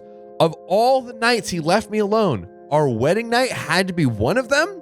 I guess no circumstance is enough to tear his hands away from the controller. Gamer bros are crazy. Gamer bros are too much. It's too much. It's like an addiction. It literally is. Yeah. It is an addiction for sure, which it sounds like this guy is addicted. Yeah. I brought it up to him today, told him how bad it hurt, how I'm tired of begging for him to come to bed with me even once a week, and how I wasn't necessarily mad, just hurt, especially since this has been happening on our wedding night. His response? You gamed. That would be tragically hilarious. He fell asleep. He That's just- even worse. he just went Second to worst sleep. thing he could have done. Yeah. Oh my God. While I was pouring my heart out to him, he started snoring. Wait, whoa. Hold on. I didn't understand this. She was talking to him and he started snoring. Babe, These stories are wild. babe. I've been staying up so late playing these games. I need a few extra Z's. I've been up so late after you go to bed, getting my 40K score up to win $1 million for us. Babe. Come on, son. Dude. Divorce. Divorce. Can we divorce chant? Divorce. Got to do it. No exaggeration. He literally went to sleep. I started crying and told him to get up and out of the office. So he did. Within minutes, I got a notification on my phone. Insert husband's gamer tag here is online playing 40K. That's the worst thing he could have done. So she came to him, said, "Hey, that was really not cool of you to do on our wedding night." And then he fell asleep in the middle of the conversation. And then he left the room and started playing 40K. Bro literally said, I've caught up on my sleep now. Time to get back to gaming. He said, "The only reason I'm giving you any time is because I'm sleeping." Yes. OP, you do not deserve this. Don't. You are also an OKOP fan? Yes. OKOP fans do not deserve this. No, they never.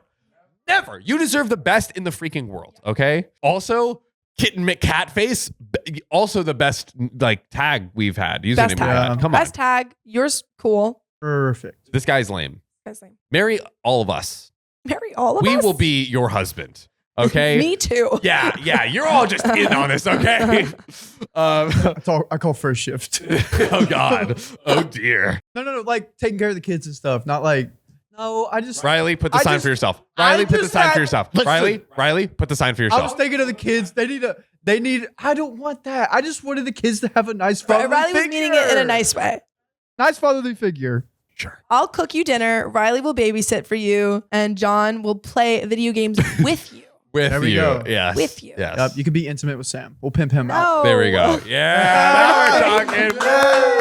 No, we can't make sex jokes to the OKOP All right, audience. sorry. Those are our fans. We're just Riley. trying to think of a healthy relationship where we can all be married to her. Yeah. Sorry. Your favorite podcast marries you. That's a super healthy dynamic. Come on. Wait, this is like those animes where it's like, I don't even know, like the animes where it's like the They marry the viewer. I haven't seen those. I don't know. This doesn't even relate, but I'm thinking of that one. I haven't seen it, but it's like this one anime where the girl marries like a horse, but it has like the face of a prince. Oh. My horse prince. I don't know why that made me think. I'm not gonna lie, not making the connection, but I love the I don't think reference. there is a connection. You know, there are people like you out there that are making the connection and they're happy with you. Yes. Thank you. You've I made haven't like seen it, but I don't know why. Like, I haven't seen this particular anime. Wait, did we remind you of horses or something? What made you think No, of because this? I was thinking like how I marry my podcast host. Like reminded me of like an anime title, and then that made me think of my horse prince. I don't know. My brain works. The in weird free ways. association is free associating, ladies and This is a gentlemen. brainstorm. There we go. We love it. Yeah. No wrong ideas in this episode. Yeah. The dots, they are connected now. Instant rage. Now I'm sitting here at my desk typing this up, contemplating how bad do we really need this console? JK, only kind of. Honestly, throw it out. Throw it Yeah, out. throw it Throw out. it out. Throw it Throw it out. out. He deserves that. Yeah. What do I do if anyone wants to do the divorce chant? That's fine. Thank you, OP. Yeah. Ready? Of course. Divorce. Yes. I know it's fun, lol, but I won't leave over this. Okay.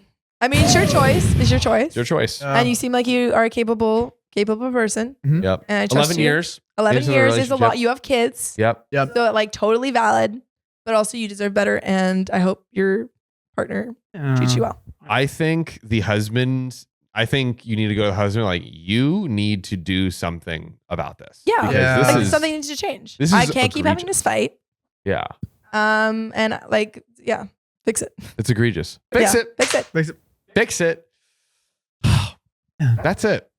Ooh-wee. I'm sad. Those were 3 like crazy stories. Crazy weddings. Crazy stories. Crazy Yeah. wed- Riley really stepped up to the plate on this one. Yeah. And absolutely Swung it. delivered.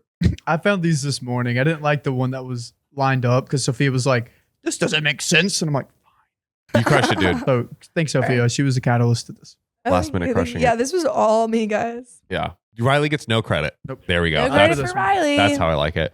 Am I wrong for canceling our wedding? This is OKOP, home to the craziest true stories on earth. I'm Sophia and Riley. What do you think? Yeah, you're wrong. Doubling down. Double it down. You're totally wrong. I'll go opposite and say no. Okay. You should cancel that wedding. All feelings, no facts. Your partner is the worst. We've been engaged for 3 years. That's a long engagement. That is a long. What's That's a the long- max you would go? like a year. Year and a half, maybe for the Okay. timing. But a year? Yeah. I guess yeah, it depends on like I don't know. I think maybe a year and a half. Yeah. Just because I feel like if you're getting engaged, unless I had a cousin who waited because it was COVID. Like unless it's some crazy thing happens, then I feel like an engagement is, Yeah. hurry up. Yeah. We've been engaged for 3 years. My fiance went on a trip of a lifetime, 6 weeks in Europe. She decided that we would take a break in our relationship, allowing me no input in the decision. That's a huge red flag. I think straight off the bat, end this engagement. Yeah. Yeah, Get out of there. that's so strange. I called her the day she left and had me blocked. Oh my God. Oh my God. So I canceled our marriage and her moving in with me in March. before we even go any further, this is so obviously like she blocked you and told you that she wanted a break from the relationship. That is so fair to cancel a marriage. Yeah, that's like breaking up. Someone says we should That's take a breaking break. up. We're breaking up. I don't think necessarily it's breaking up, but I think if you're about to get married, that is absolutely grounds for calling off the wedding. Yeah. Yeah. Yeah. No. yeah, No. because you can't be like, I'm going to take a break and then be in Europe with Yeah. some fancy Italian dudes. No. No. Come on. And block your partner who engaged to you, who you're engaged to. Mm-mm. She called me today to inform me of her arrival time on Thursday morning, to which I answered, "What does that have to do with me?" And since then, blocked her. Edit, I should explain better. I was fine with her trip with her old college sisters. In fact, I dropped her off at the airport and took her to boarding. That is when she dropped the whole break thing on me. Didn't explain it, just told me matter of fact and left. I called her the rest of the day and tried to call her when I was able to the rest of the week. After 5 days of ignoring me, I had enough and the wedding was off. She can move in with someone else because it's not going to be me.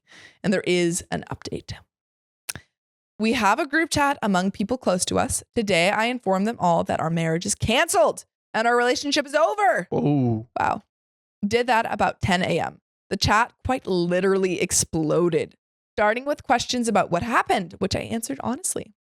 About 2 p.m., she started just asking me to call her so we could discuss this. I told her that talking on chat is perfectly fine. What? No. She said, no, this is something between just us. Still have not spoken with her last message from her at 6 p.m. Please pick me up at the airport so we can talk this out as planned. I answered her, that was your plan, not mine. None of this was my plan. Her flight is at 9 a.m. I wish her luck. Okay. I think it's fair that they're canceling or that he's calling off the marriage. However, I think he should talk to her one-on-one. Yeah, he should talk to her one-on-one. Yeah. But I think he owes her that much. yeah, but like she can't expect him to pick him up at the No. airport. No. Like, pick a different time.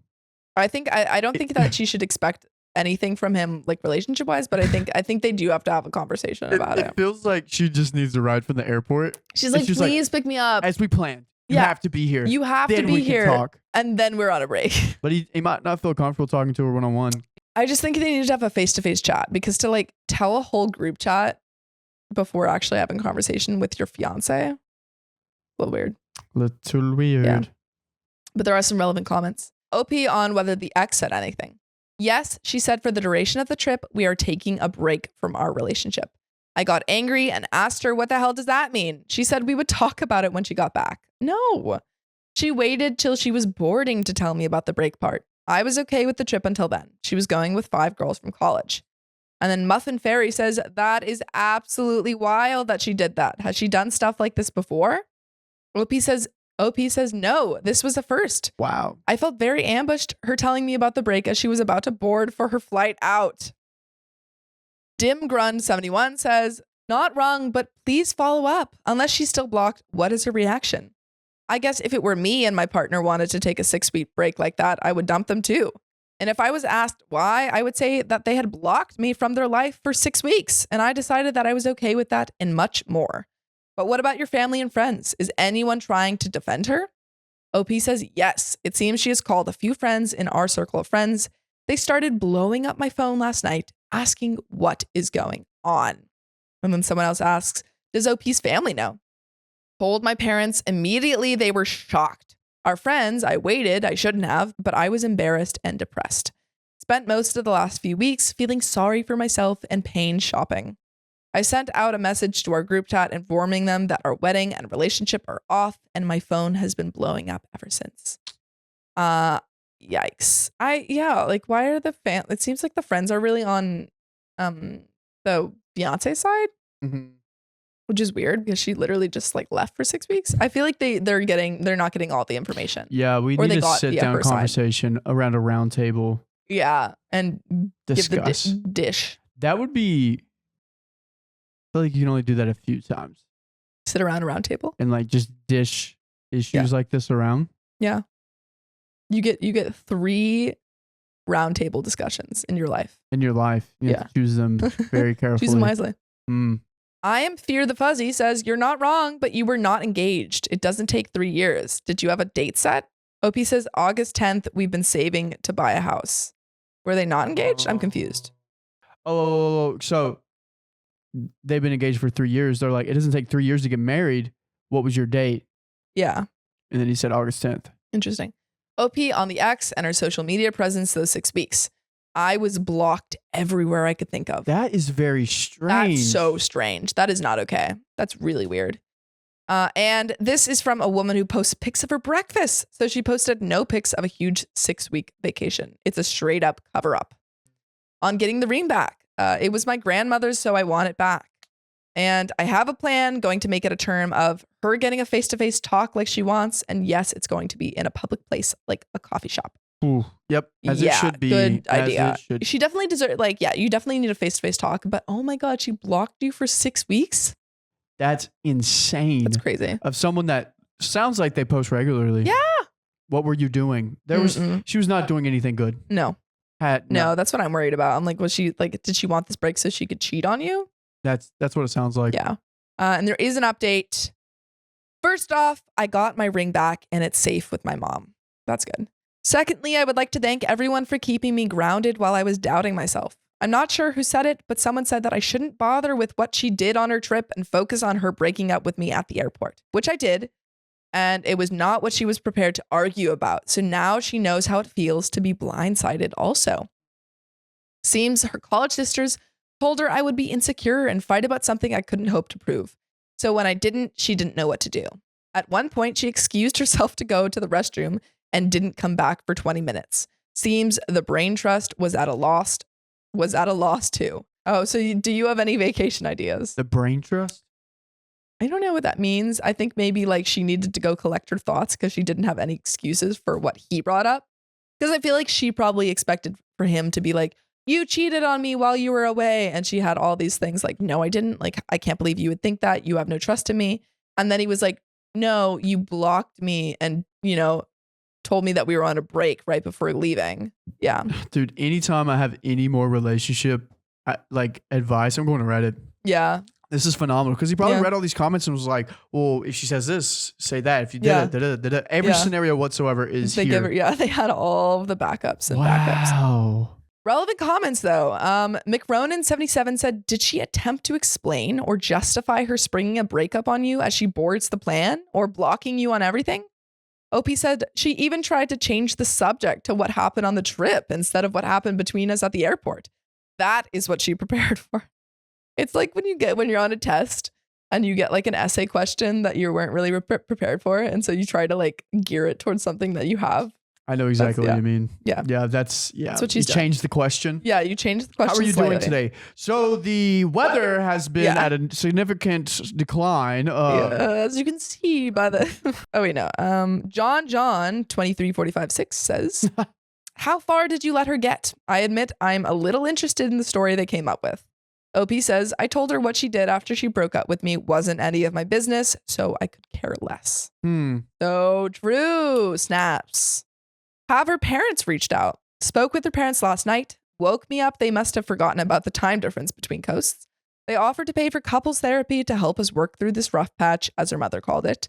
Told them, no thank you. She ended our relationship. I like that he's holding his ground. Yeah. Do her parents know the truth? She told them a watered down version where I'm overreacting. I told them exactly what happened. And she made it out that while on vacation, she would be unavailable to communicate with, where I told them exactly what was said. That is such BS because I was on a 3-month trip and I like talked to my mom like maybe once a day. Really? Maybe every other day. Yeah, I like called my mom like every 3 or 4 days. Yeah. They're like, are you alive? I talked to like my friend. I mean, certain friends, it was harder to talk to every day, but I definitely talked to them at least once to 2 times a week. So yeah, no, this is outrageous. And like, much less, this is a fiance. Yeah. Mm-mm. And yeah, also she lied. Like, it's not even that she wasn't able to communicate. She blocked him. Has OP checked her social media since? I stupidly, checked to see if I was still blocked on her socials. And amazingly yesterday, she posted 30 pictures from her trip and a full recap of what they did and saw. The pictures are of places in France, Italy, and Spain. Most are group shots with all 6 of them, like tourist style ones, and others are churches and museums and a few shops. All are during the day, like a tour or something. And who were her friends on the trip? These were her college sorority sisters that chat on Facebook Messenger, but few and far between. I have only met 2 of them a few times, and they were nice enough to me. Interesting. Yeah. And then the ex on reaching out since, it's funny how a woman can do creepy stalker and it's fine, but a guy does the same thing and he's straight up going to jail. Baffling to me. She's leaving letters for me with people she knows I will interact with, like the security guy at my building, with my receptionist at work. The letters are little more than pleading with me to not throw us away for nothing and professing her love for me. That's strange. Dang it. Is it strange? That I wouldn't do anything. I don't know if I would. Okay, I don't I'm know just if I would go saying. so far as to say it's stalkery. Yeah, I'm saying if I had a letter and I wanted someone to have it, but I knew they weren't going to give contact, I'd write one big letter, give it to someone I know will give it to them directly, and then just leave it at that. Yeah, I think leaving one letter is fine because you can be like, this is like what I wanted to say to you. Read it if you can or not. But leaving multiple letters with just like a bunch of random people is weird. I can find you. That's Yeah. the vibe I'm getting. Yeah. You can't hide from me. OP heads to Scotland for a vacation. Let's go. Love it. I'm leaving Monday and my old college roommate lives in Edinburgh. So I'm going to do some pub crawling with them and see if Scottish food is really a dare. I would like to thank everyone for helping me stand back up. I was depressed and feeling quite worthless. I leave tomorrow for my first trip across the pond, I think they say. I'm going to nerd out with my buddy and explore Edinburgh, which in the pics I looked at seems amazing. It is amazing. I loved it. It's my favorite place. I will try to keep my Reddit family updated as much as I can. Once again, thank you all so much. And they also add, the craziest thing, my cell phone worked just fine in Europe. Who knew? I love it. And then other people asked if the ex had tried calling since. Noise23 says, did she call you again? OP says she's blocked, but keeps asking in group chat for me to please call her. Noise23 says, I get she understands that she understands that she destroyed the relationship. OP says she's starting to take a beating in our group chat.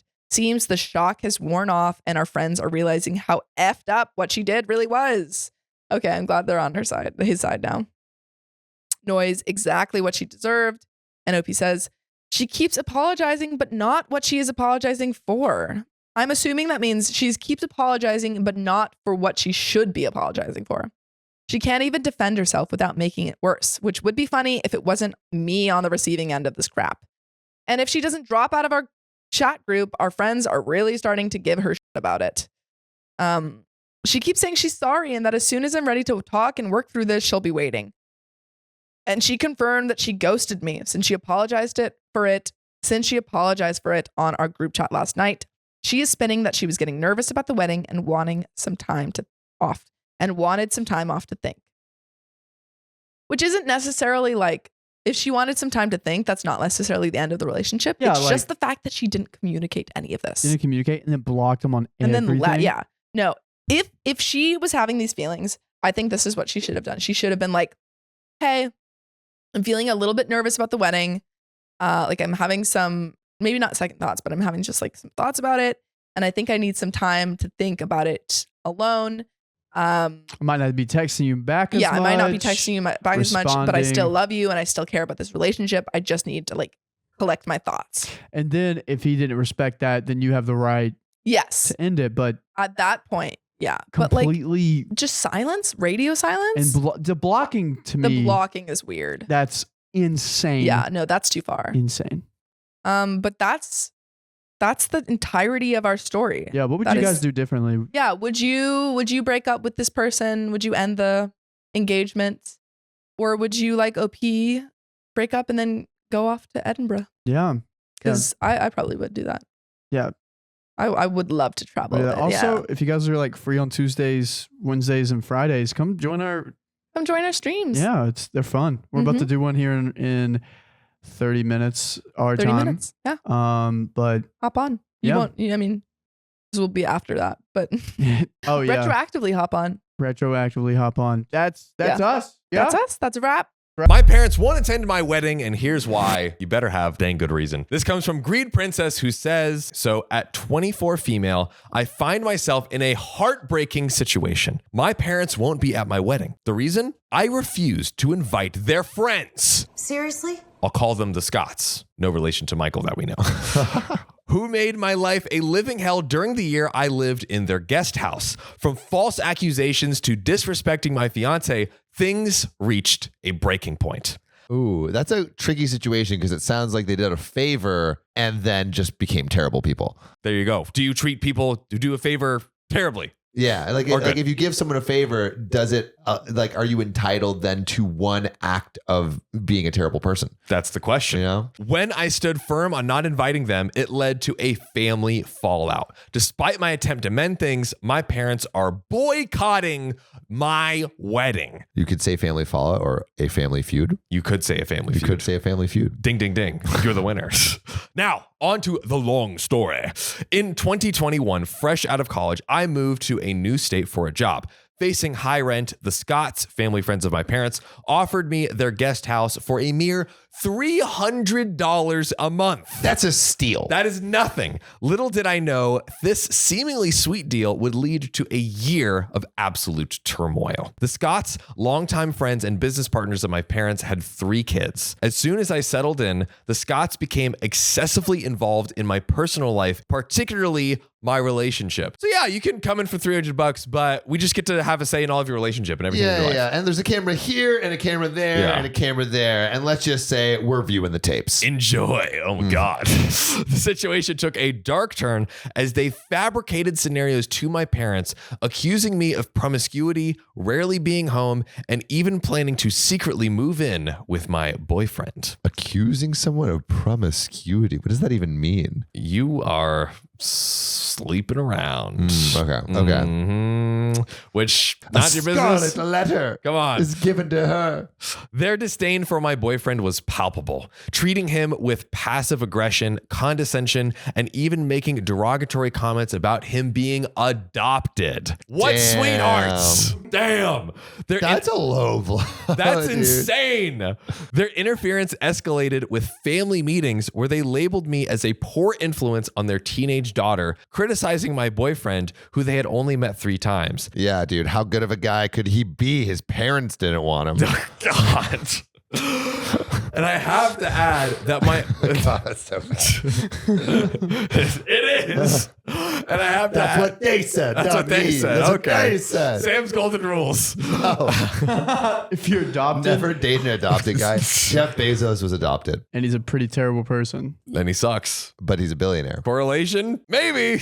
My boyfriend and I don't drink or smoke and both have careers. My boyfriend is a perfectly good man and was always respectful to them despite their poor treatment. The dad of the Scott family went to the extent of sharing his marriage problems and lack of a sex life, blurring the boundaries of landlord-tenant / inappropriate relationships. Who is the appropriate one here now? Bro, what it sounds like he's saying is like, yeah, I haven't had sex with my wife in a while. So, I need some help in that department. How is that It's giving worse? some side eye. How is that worse than saying, how is that acceptable? Because on one hand, Oh, it's not. I'm surprised that you would accept it. I don't. It sounds like you're saying that's I'm acceptable. questioning how anyone can accept it. It feels like you just said, how is that acceptable? Because you're assuming the default is accepting it. Hey, don't turn this on me because your golden rules are don't date adopted people, okay?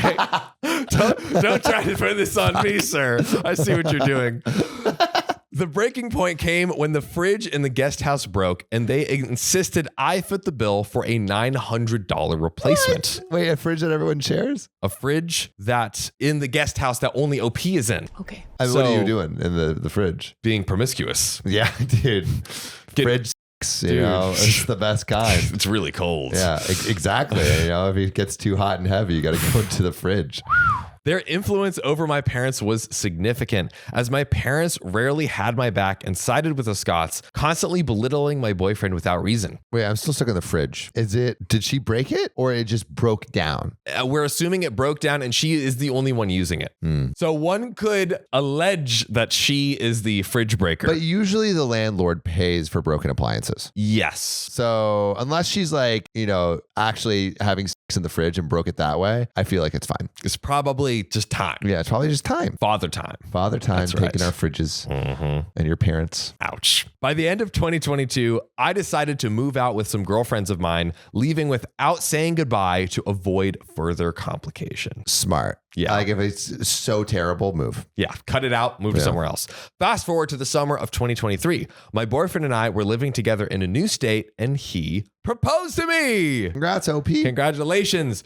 To my surprise, when he asked my parents for their blessings, they were supportive and enthusiastic. This seems like nothing could go wrong. It seems like it's all going to end so well, right? Right? My parents were even flown out to witness our engagement. As we delved into wedding planning in the fall of 2023, my fiance's parents generously offered to finance the wedding. Strangely, my mother declined involvement in the planning, claiming she hated it. Hated planning or hated The wedding? or Her fiance? maybe? A little sus in the story, but I see you in the comments if you see what's coming up. Put it down there. Despite repeated invitations from myself and my future mother-in-law, she insisted we handle everything on our own, a departure from the typical involvement of the mother of the bride. My mother-in-law did fly my mom out to New York for wedding dress shopping, which was fun, but my mother insisted on the trip that this was all she wanted to do. Oh, only wedding dresses. She's like, I only want to come to help get the wedding dress. I don't want any other involvement of this wedding whatsoever. It's a weird line to draw with your daughter who's getting married. Why? Don't you want to be involved? Suspicious. Something is baking. Suspicious. And it smells fishy. Winter 2023 brought a text from my dad urging me to invite the Scotts, the evil family, the evil landlords. Yeah. I mean, if she had such a bad experience and the Scott dad was hitting on her, kind of weird. There's no reason to. There's no reason to invite. Why? Because he's just going to object at the wedding. Exactly. I object. Marry me. My wife has had sympathy in years, please. I won't make you pay for the fridge. God. I respectfully declined, citing the distress it would cause me on our special day. This refusal triggered a nuclear war within the family. My parents, adamant about the Scots' inclusion, declared they would not attend the wedding. How are the Scots more important than your own daughter? This is insanity. How are you putting your own, how are you creating this ultimatum right now? That's it. Like that is insane. It shows how little they care for the daughter. You are a terrible parent. Yeah. Maybe she's adopted. And they hate her. And Although I actually think probably this is all feelings, no facts. yes. I feel like parents who adopt on average love their children more because they made the choice to adopt. Yes, they were so intentional. You go through, obviously getting pregnant can be a whole process as well, but you are. We've heard. I've heard it's a process. We've heard. But it's the intentionality and the effort you put into adopting a child is big. So if you have biological parents, Yeah. they don't love you. you. Sam's golden rule. Ding! We got him again, boys. My dad accused me of starting my happy life by destroying his, and my mother uninvited me to Christmas. Maybe they're replacing her. Conspiracy theory. Yes. They're swingers. They're in love with the Scots. Oh, that's pretty Boom. good. That is pretty good. But let's get back to reality. Let's find out. In an attempt to salvage the situation, I apologized and tried to explain my decision. However, my parents were unreceptive, hurling insults and baseless accusations, claiming my side of the family has been canceled. Damn, when your parents learn how to use Twitter and it just comes right back Yeah, to dude. bite you in the ass. My mother then flipped the script and threatened to expose details on social media of my disrespect to the family if I didn't show up for Christmas. What would you expose? You would just look like a nincompoop. Also, she uninvited her. Now she's saying, I'll put you on blast if you don't show up for Christmas. Make up your mind. Wait, she's saying, I'll put you on blast if you don't show up for Christmas, or I'll put you on blast if you... My mother flipped the script, so meaning she switched it around, and threatened to expose details on social media of my disrespect to the family if I didn't show up for Christmas. But didn't Didn't she say that she didn't want her at Christmas? She did, but she's saying now like the mom's She's flipped the flipping, script and it's okay. like, all right, you know what? Actually, I do want you here. And if you don't show up, make up your mind, mom. What are we doing? This is a classic case of like, if the woman floats, then she's a witch. If she drowns, then she's not a witch. Burn her at the it's stake. Either way, You're getting- screwed. Yes. Make the rules so everyone loses. Yeah. Thanks, mom. It's just a way to people. God.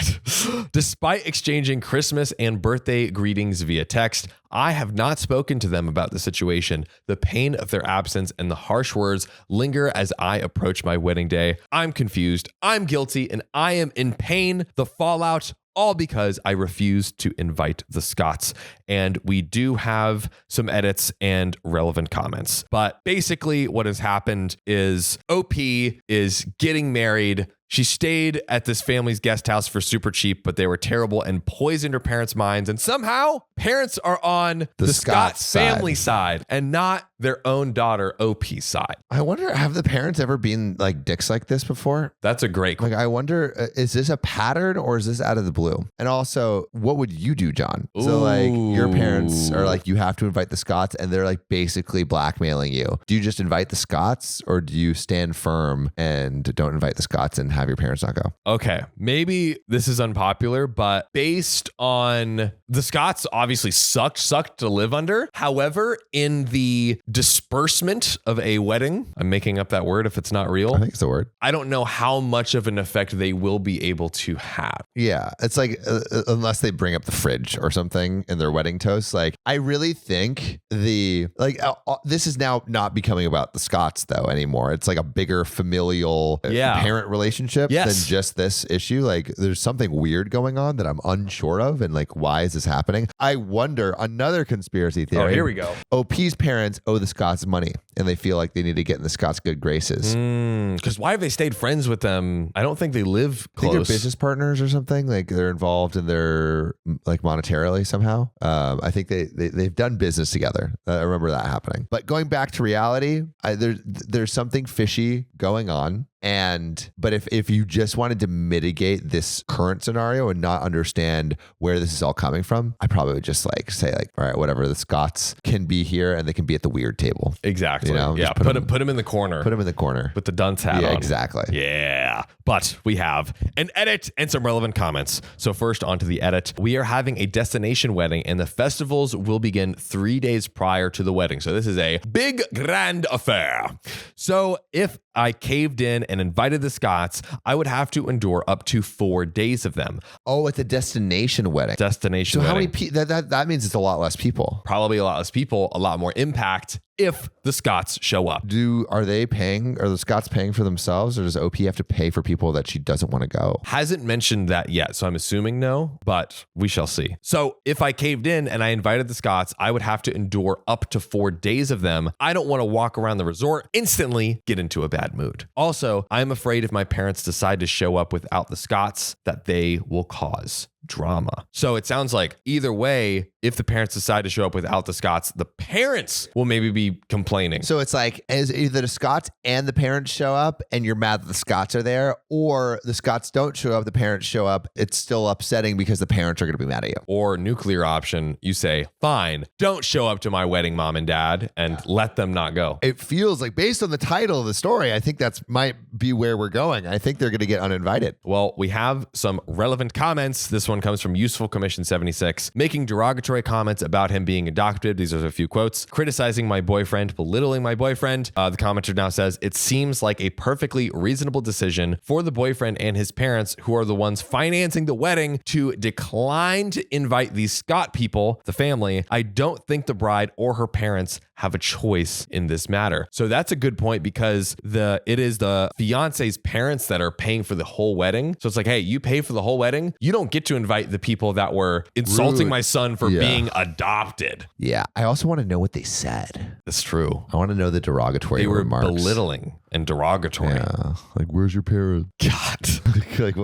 what do you say? Hey, Harry Potter, come on out. Hey, where's the Joker? That's true. That's good. That's good. Batman. I barely see movies. So that one, I almost lost you. Almost lost me there. But then I remembered. Scared of this bat. Ooh. But OP responds, my future in-laws don't want the Scotts there, but they would be willing to bite the bullet for me because they feel terrible about my parents not attending. They're such good people, but there's no way in hell I'm going to let that happen, especially since they are doing so much for me out of the kindness of their hearts by paying for the wedding. They're footing the whole bill. However, this actually came up in the argument with my parents, and my dad literally said, I don't have to ask your fiance or his mother for permission to invite who I want to be at the wedding of my daughter. Wow. My parents say the Scotts did everything out of protection, and it makes me so angry. Entitlement from the parents, honestly. It's like, you can't not pay and call the shots. Yeah. I mean, do one or the other, you know? Do one or the other. OP on what her fiance thinks of the situation. My fiance has been incredibly supportive.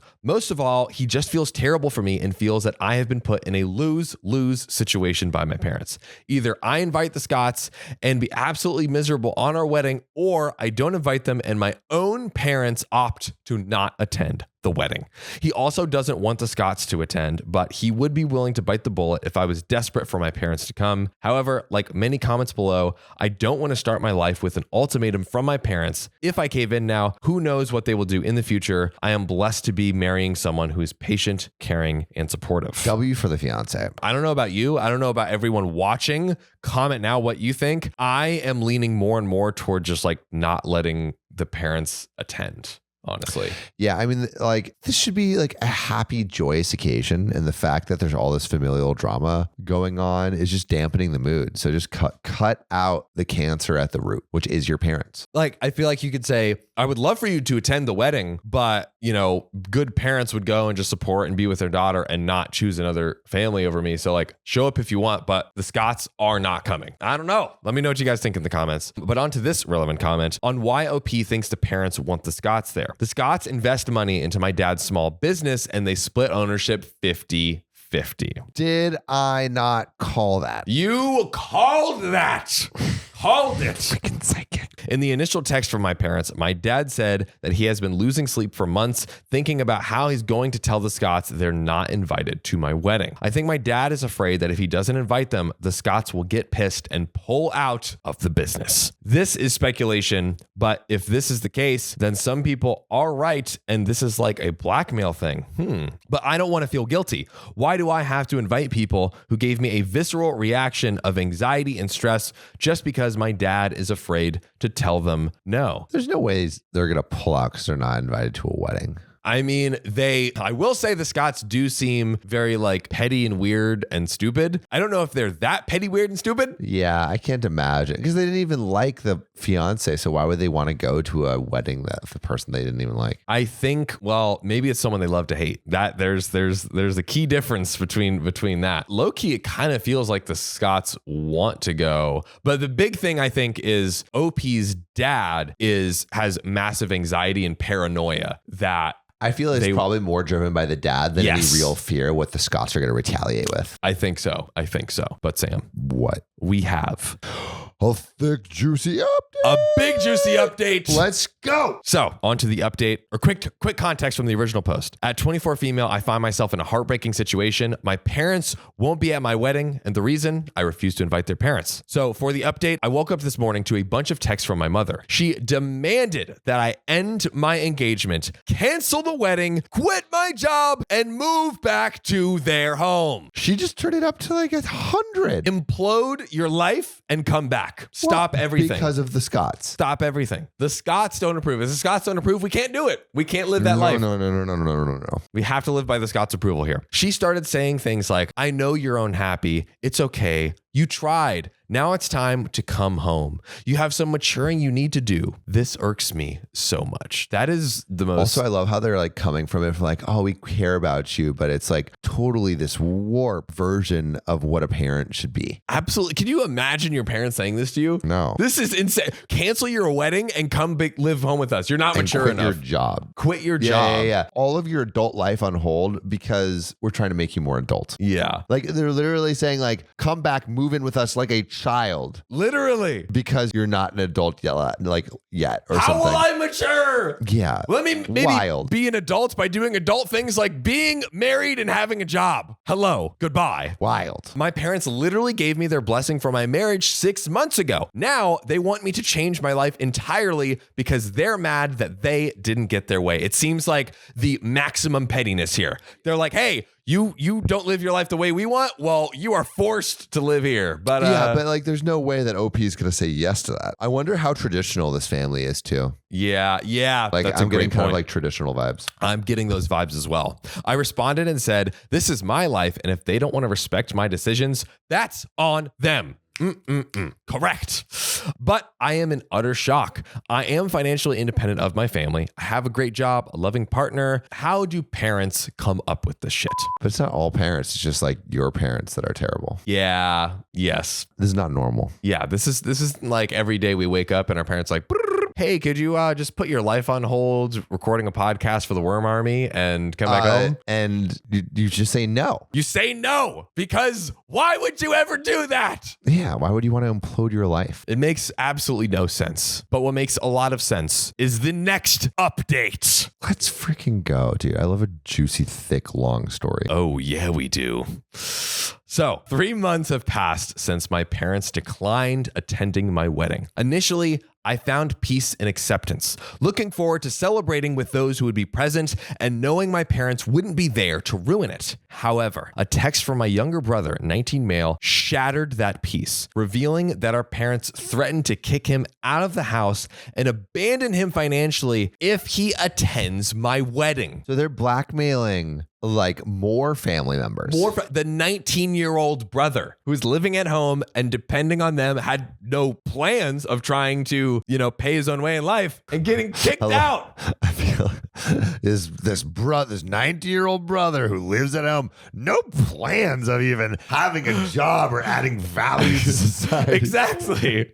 Kick him on the streets. But no, this kid is literally screwed if his parents decide to do that. Screwed. I mean, well, also 19 is like in college still, basically. What are we doing? Yeah, dude, that's rough. Evicting your child. Evicting your child in college who's like just trying to survive. This is insanity. Oh man, I feel bad for everyone in this story, except the Scots, Except the Scots, the parents, and the parents. Okay, I only feel bad for a select few members. Of this story. I feel bad for a few people in this story. Yeah. This utterly crushed me.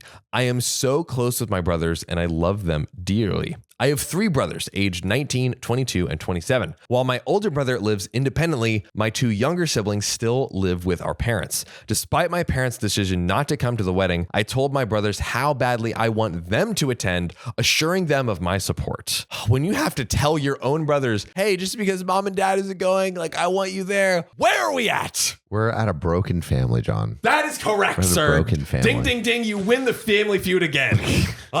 After their shared support, I booked their travel, optimistic about their participation. I was naive to believe our parents would accept this decision. Their subsequent outburst targeted my brothers, leveraging financial threats to dissuade them from attending, claiming they're betraying the family by supporting me. Yeah, betraying the family by supporting one of your family members that's getting married. Yeah, be good family like us and refuse to attend the wedding of the person we love so dearly. How old's the other brother?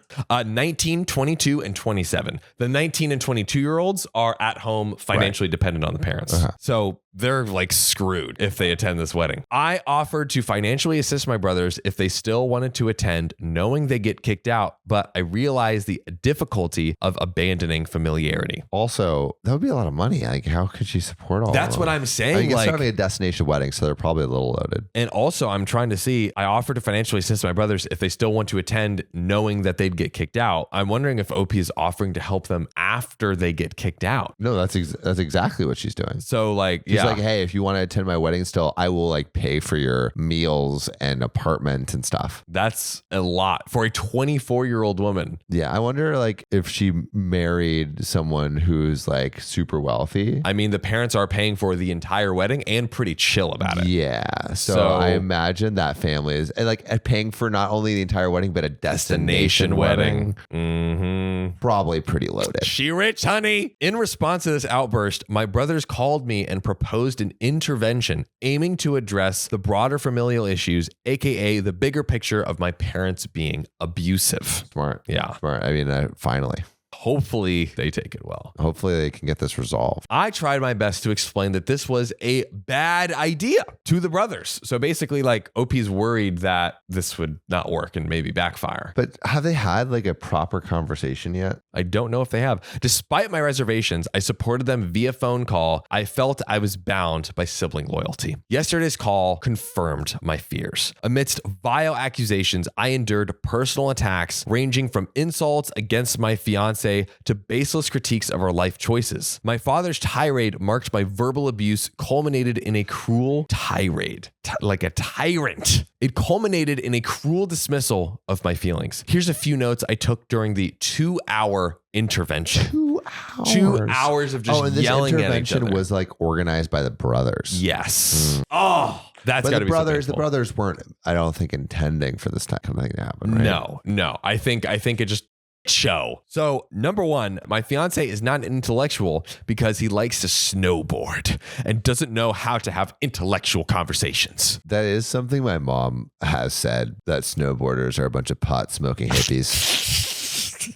What about surfers? Many surfers I know are quite intelligent. I started snowboarding. My mom was concerned. Really? Yeah. That's the gateway. It's the gateway drug. You're grinding your Snowboarding. way down the gateway. And then before you know it, you're grinding some weed and you're smoking a toke. That is a dark, cold path. Dark, cold path downhill, just directly downhill the mountain. all the way until you're done.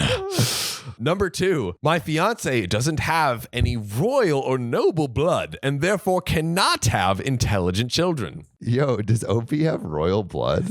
Are we Meghan Markle over here? Are we like Maybe. Princess Meghan Kate Markle over here? got like a ton of flack for being like a commoner. Dude, what is this royal blood? Like, I cannot imagine. Royal blood? Do Opie's parents have royal blood? I so highly doubt that. I Maybe. so highly doubt that. Maybe. Maybe they do. But then that's like, you can't pay for the wedding. I guess the other parents offered to. Maybe they're in high society and they met in the high society circles, OP and her husband to be. And, they have a lot of money. They just offered to pay for it because whatever. They didn't counter offer though. Noble blood. I wonder if this is like England or something. I feel like Maybe, yeah. I feel like in the UK, people have a stronger concept of nobility. Definitely. Yeah, because they have like the old money. They have castle money back then. They have castle money. Yeah, like all the Americans were like trying to get away from the castle money, And they're like, do you have royal blood? Yeah, dude. How many uncle brothers do you have? Exactly, dude. Yeah, how much incest do you have in your family tree? Not good Does enough. it look like a wreath? Because if it doesn't, then you don't got enough Damn. royal blood in you. Not turning this Christmas the family tree to a wreath. That's bananas. Number 3, it was rude for my fiance to not bring flowers or wine when he flew from another state for the day, ask for my hand in marriage. He asked our permission for the proposal, but why didn't he give us... Where was the wine? Where was the bouquet? Yeah. Where was the rosé? And the rosé wasn't even top shelf. Disgusting. Gross. It wasn't even from that small vineyard on the east side of France where the grapes look like little hobbit toes. This isn't from 100 years ago? This isn't in a cellar in Benjamin Franklin's little bosom. How dare you? How dare you? Damn, I would love to drink wine out of Benjamin Franklin's bosom. Yeah, that sounds dude. great. Well, there's one of the most expensive bottles of wine was owned by Benjamin Franklin at one point. Really? So, dude, there's like a high chance that he was banging one of his mistresses right next to that bottle of wine. That is crazy. Yeah, dude. Franklin juice on that thing. Could procreate. Disgusting. Number 4, my decision to change my job and move to a new state with my fiance is a manipulation tactic. Oh, wait, no, it's a state. This is not the UK. This is America. To a new state. That is true. So why do we care about royal? What is this? Do you have any royal blood, John? I doubt it. Maybe. Do you have royal All right, blood? Producer Riley, what are you looking up here? No, I'm from the south, dude. I got I'm redneck trying to blood. subtly program us. Why are English children so adorable and English people so ugly? Number 5 of the list of reasons. My dad said calling people names and insults is the right thing to do when you're mad. Son, someday you're going to grow up and That you're is the worst fatherly advice ever. you need to insult people when you think they deserve it. Yeah. Oh my God. Wow. Number 6. My dad said my decision to change my career path is stupid and I am cutting him out of his life. Dude, you are doing that yourself, buddy. Buckaroony. Number 7, thinks my fiance's job as a salesman makes him a loser. Number 8, my parents are mad I never offered to invite my uncle that I haven't seen in 13 years who lives in Russia. Bro, why are they getting mad about all these random familial connections? You're not inviting the Scotch, you're not inviting Uncle Ivan from Russia. Maybe they owe everyone some money and they're like, you'll have prime You seating. You do not want to owe the Russians money. That's They will correct. break your kneecaps. That I believe that. And they'll use like nerve poison to make a hit on you anywhere in the world. That is ouchy. You know, they killed a dude in the UK Yeah. just like fairly recently. He died on a bench because like they had like the Russian hitmen kill this dude Oh. on UK soil. I thought you meant like a dude in England died. And I was like, whoa. I mean, a dude in England died of Russian hands. Oh, okay. Right, I always thought you said some person in England died. Yeah. Yeah, some person in Yeah, England but no, died. but it was just some person. It wasn't like anybody. It was a guy. He has a name. What kind of guy? And a family. A special interest of the Yeah, Russian of the Russian government. of the Russian government. So like a mobster. No, like a government official. Okay, there we did. That's a great description. Thank you. I believe. Actually, I'm not sure. He was a random guy. They just wanted him gone. Number 9, my dad says my relationship is wrong and he is not happy about it. Says it would be smart to break up. Yeah, your relationship is wrong. So just stop that. Just stop it. Dude, they're so lame. Guys, we have way more. This list is going crazy. Number 10, my dad says he regrets not punching my fiance in the face when he asked for his blessings. What the I regret not beating the shit out of your fiance when he asked for your hand in marriage. piece of fatherly advice. You know, there's a right time to curse people out and there's a right time to just punch people in the face. And I know all of them. Good Dad of the Year award. He says it will haunt him for the rest of his life that he didn't punch him. Seriously? God. He says the only reason that he gave his blessings was not to hurt my feelings. Number 11 says my fiance's parents are mean for not responding to their texts. Huh. But when you're why would you respond to the text? No one wants to talk to him. No one wants to talk to him. He's an Number 12 called my fiance's mom a wow. What did she do to you other than pay for your daughter's wedding? He's Hey, just John, catching there's a strays. certain time when it's right to hurl insults at people, and he knows the right time. And then he promptly punched her in the face. Yeah, he's like, I live every day regretting not punching this woman in the face. You know what? Hey, say what you will about this guy. Man has principles. He really does, All of the though. wrong ones, but he's got principles. And he sticks to And he him. sticks to them. Number 13 said everyone at my engagement party is unintellectual and a redneck, and that they were shocked at the crowd I decided to live around. Wow. What's wrong with that? With rednecks? Yeah. Guys, look at Riley in the eyes real quick. I can't That see is Riley anymore. This is really a upsetting. I'm beautiful gonna get a mirror. Oh, We're gonna get no. a mirror so we can make it True. happen. We'll get there. Sam is obstructed from. They made an eye connection. Yeah. That's But adorable. there's nothing wrong with being a redneck. That just means you work hard. That's what my grandfather always told me. It means you work hard and you duct tape giant fans to inner tubes to go around in a lake. Yep. For fun. This is true. Dude, that looks so fun. Have you ever done that? Giant fan on a like? No, I haven't. Because John's not redneck enough. Dude. I'm not redneck enough. Yeah. I had beef with the rednecks. You did? Wait, Yes, there are what? many rednecks in my school Oh, Were you mad yeah. at them? Like, why were you mad? because They're stupid. they dude. sucked. What did they do? They're They dumb. they were at, and they would wear Confederate flags and be terrible. What did they do? Did they do anything to you? They'd probably spit tobacco too. Oh yeah, spitting tobacco They would constantly. wear Confederate They're just- flags? Oh yeah. Oh yeah, belt Oh, buckles, yeah, dude. t-shirts, flags. Oh, yeah. On Flags on their t-shirts? trucks too, Yes, right? belts, trucks, t-shirts, flags hanging out of the trucks, all over the place. Phone cases, like Damn. bananas. Yes. Yeah. But some might say, weren't the Confederates kind of like local terrorists, kind of? Yes, basically. But they don't view the one really bad thing as a bad thing. They were like, oh, that was just a side thing. It was more about state rights and other things. Wait, I want to know if the rednecks, like obviously all terrible. Did the rednecks do anything to you specifically? They would like, oh, I remember one time I was reading in a reading class, and this guy came up, he was like, well, I was reading Malcolm Gladwell in 9th grade, and he came up, he was like, what are you reading, dork? I was just like, was silent. He's like, you should put makeup on or some like Oh that. my gosh. It was like not a big deal. What Ultimately, if, but all right, I'm gonna paint him in a picture completely different. He said, "What are you reading, dork?" Because he was genuinely curious and wanted to read, and he but his identified as a dork. dyslexia didn't let him. And then he said, "Put on some makeup," because he was really into you and he wanted you to be prettier. That is absolutely false, sir. Yeah, it was that guy. And now he works at Walmart. Is he actually? Probably. Damn.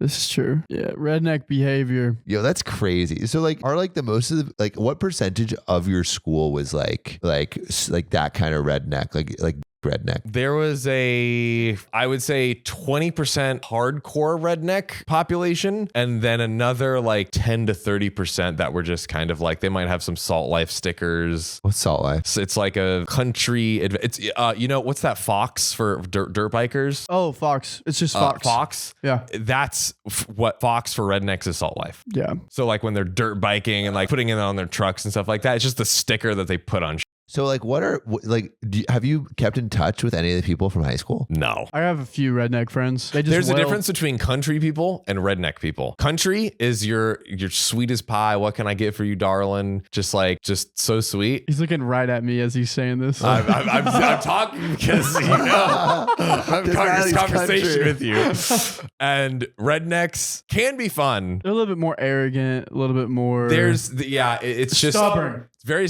very slippery territory with the rednecks. Very stubborn. But they know how to tape together and make awesome, crazy, dangerous shit.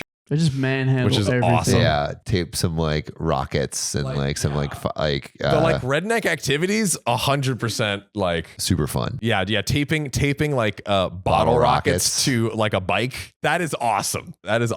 So, anyways, have you kept in touch with? So you don't know what anyone from high school is doing? I know my friends from high school. Yeah. The only people that I was even remotely close to was that 10 to 30% that were like, oh, they might have some Salt Life stickers and like, but they weren't like really with the rednecks. What are they up to? Working at Walmart, bro. All of them? Pretty much. Yeah. All still back home. They all freaking They're just work near at family. Walmart. They all had a kid at 18 to 22. Mm-hmm. Chilling. Beer gut at 27. They actually look 40 at 27. You want to talk Seriously? about someone who looks Yeah. at 40 Yo, at that's 27? crazy. Yeah. Come at me. Bro, Anyways. yeah, we had completely different high school experiences. Yes. But then the other 50% was like preppy. That's bizarre that it's like preppy and It was a 50-50 split. how?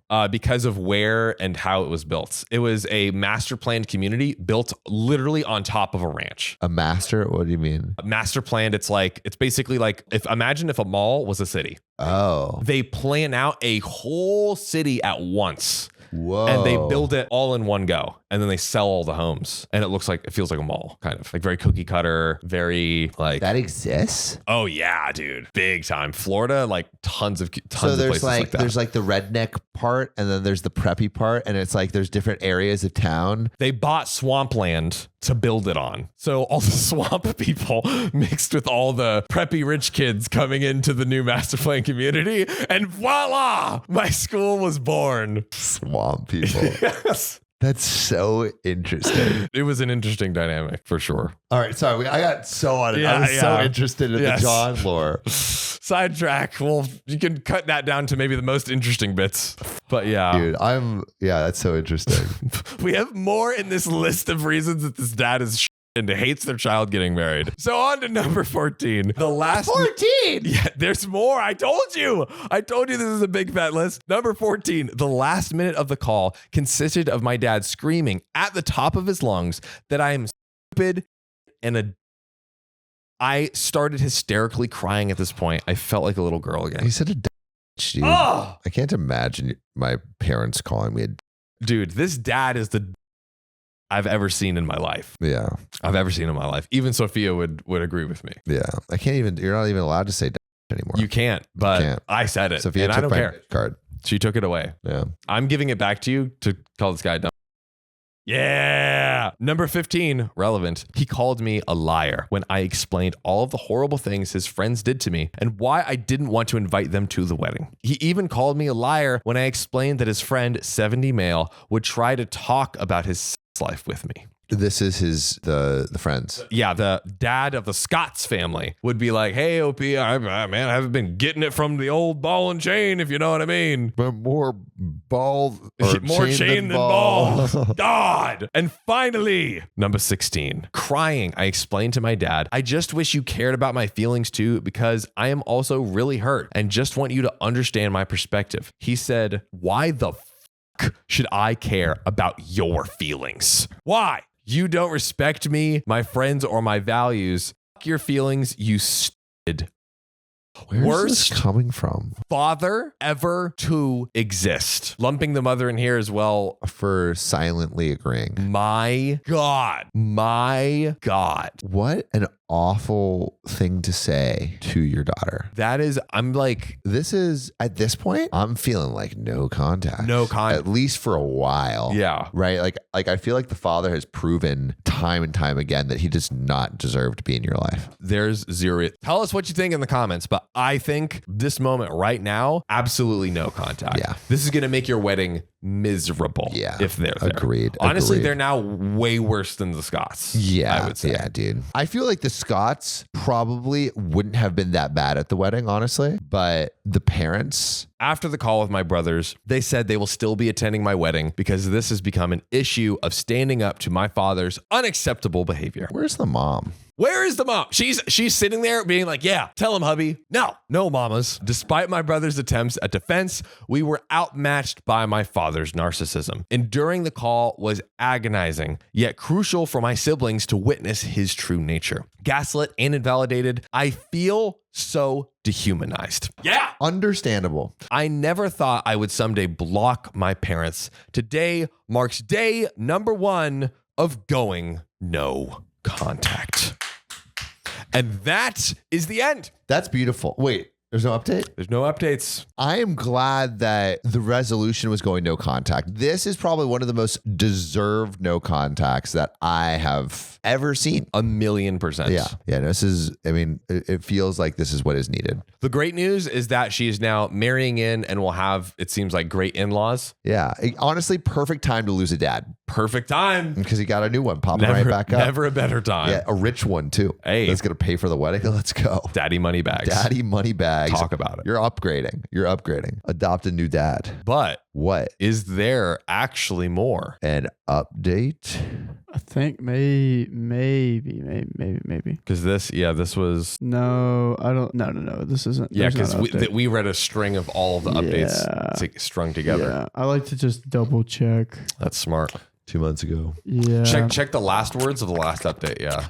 No. This TLDR is the same as the TLDR here, and I just check and it has a list like the other one does. Right. Yeah. Today marks day 1 of going no contact. Well, there you have it. OP sounds like she's sailing into the sunset with her fiance and new parents and ditching the old ones. Yeah. As she Yeah, should. sink those old parents. They Sink deserve to be drowned. But you know what I want to sail on the 7 seas? This next story. Yes, please. Would I be the a-hole for skipping out of my brother's wedding because he excluded my family from the planning and my siblings from the wedding? Seems like maybe a decent reason. Possibly. All right. So I'm a 30 female with 7 younger siblings, 25 male, a 21 male, and girls 22, 20, 18, and twins 17. Big family. Whew. Our large family is close.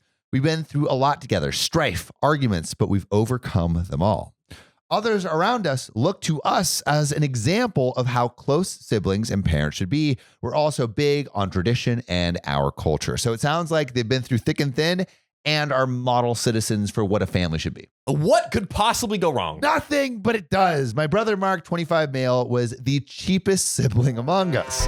He would always ask us for money from our parents and us. God knows what he would spend it on since he kept coming back and asking for more. He never contributed anything to the household, even to buy groceries. Really selfish. That doesn't sound like cheap. That just sounds like a thief. Sounds like a thief. I Sounds take like your he's money stealing. and I spend it. Later, last year, Mark got engaged. The date for the wedding was set for May. We were all so excited to be part of the wedding. We joked about attire, the playlist for the reception, etc. Well, he asked her parents for help paying for the wedding. They agreed to pay more than half of the price since it would be the first wedding of the household And we later learned that he dropped at least $8,000 of his own money into the wedding. Turns out he wasn't as broke as we thought. So man's been asking for grocery money, but drops $8K right on the wedding. What are we doing? What are we talking To about? be fair, weddings are expensive. That is also Weddings true. are expensive, right? One day we sat down to talk about wedding plans. As we were joking around, Mark gave us a list of things that would be done for the wedding. He started mentioning catering, venue, colors.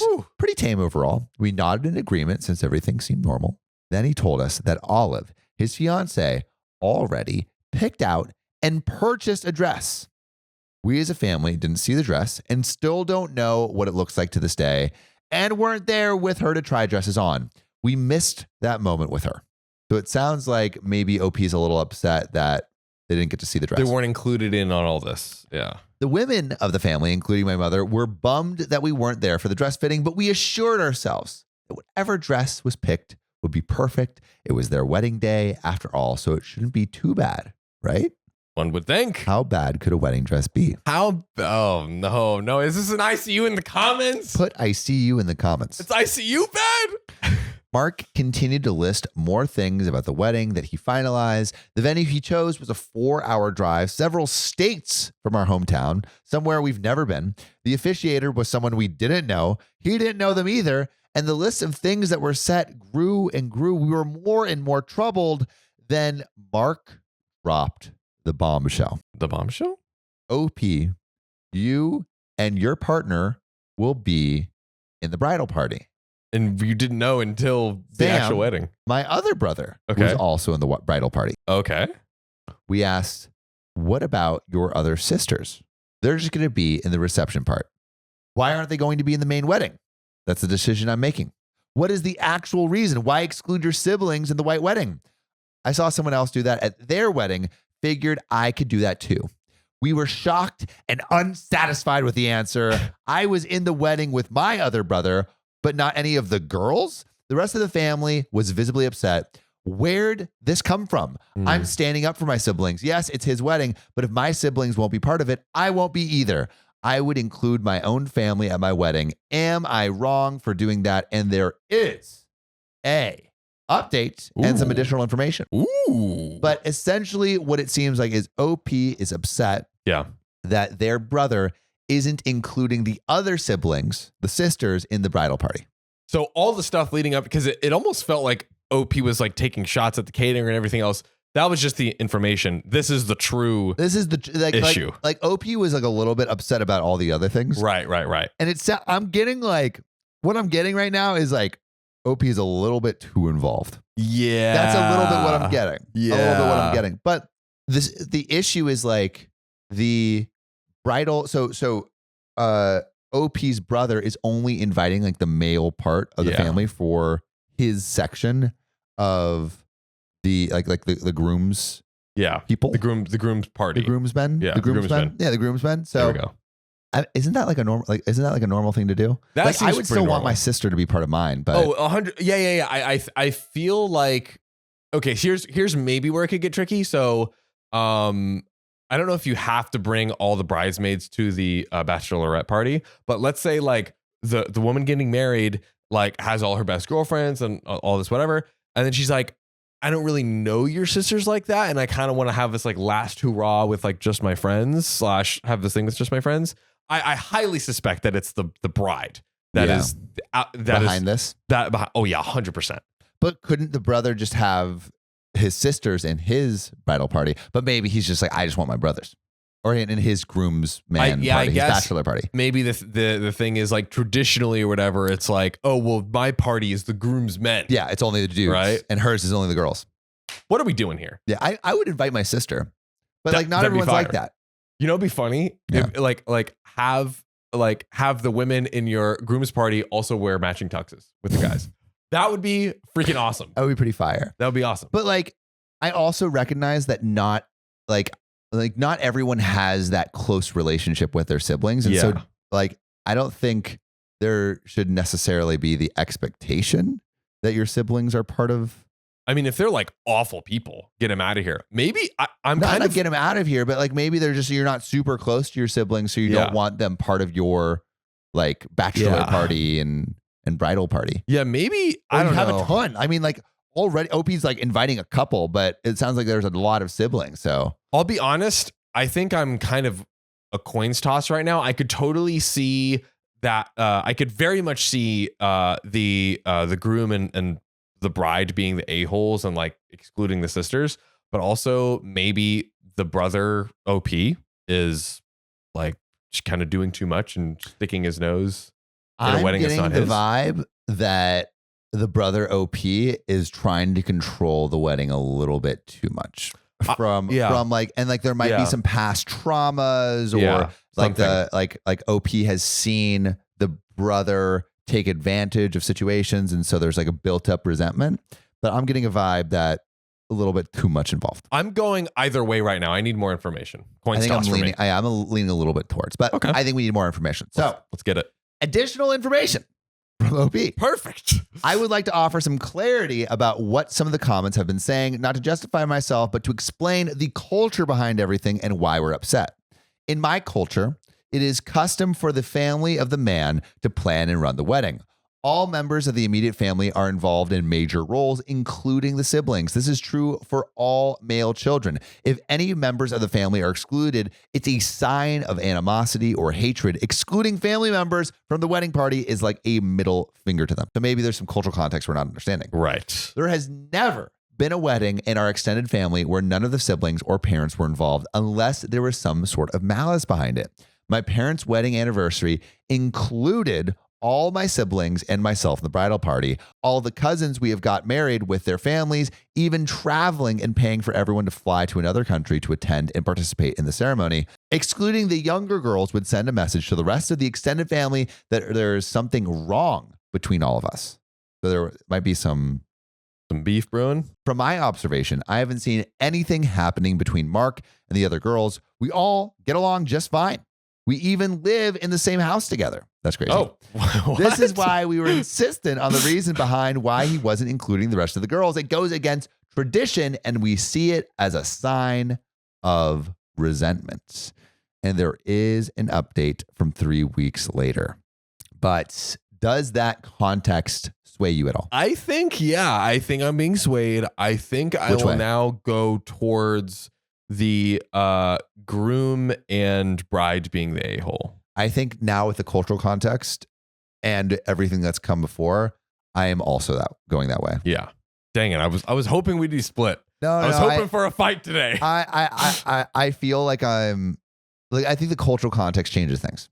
It changes things. And the fact that all of the other weddings have had not just all the siblings, but like all the cousins, everyone else. Not that you necessarily should, like if your brother does your wedding one way, you should do yours the same.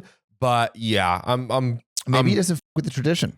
Maybe he's just like, it's not animosity. It's just like, hey, I want to do things my own way. Is that a bad thing?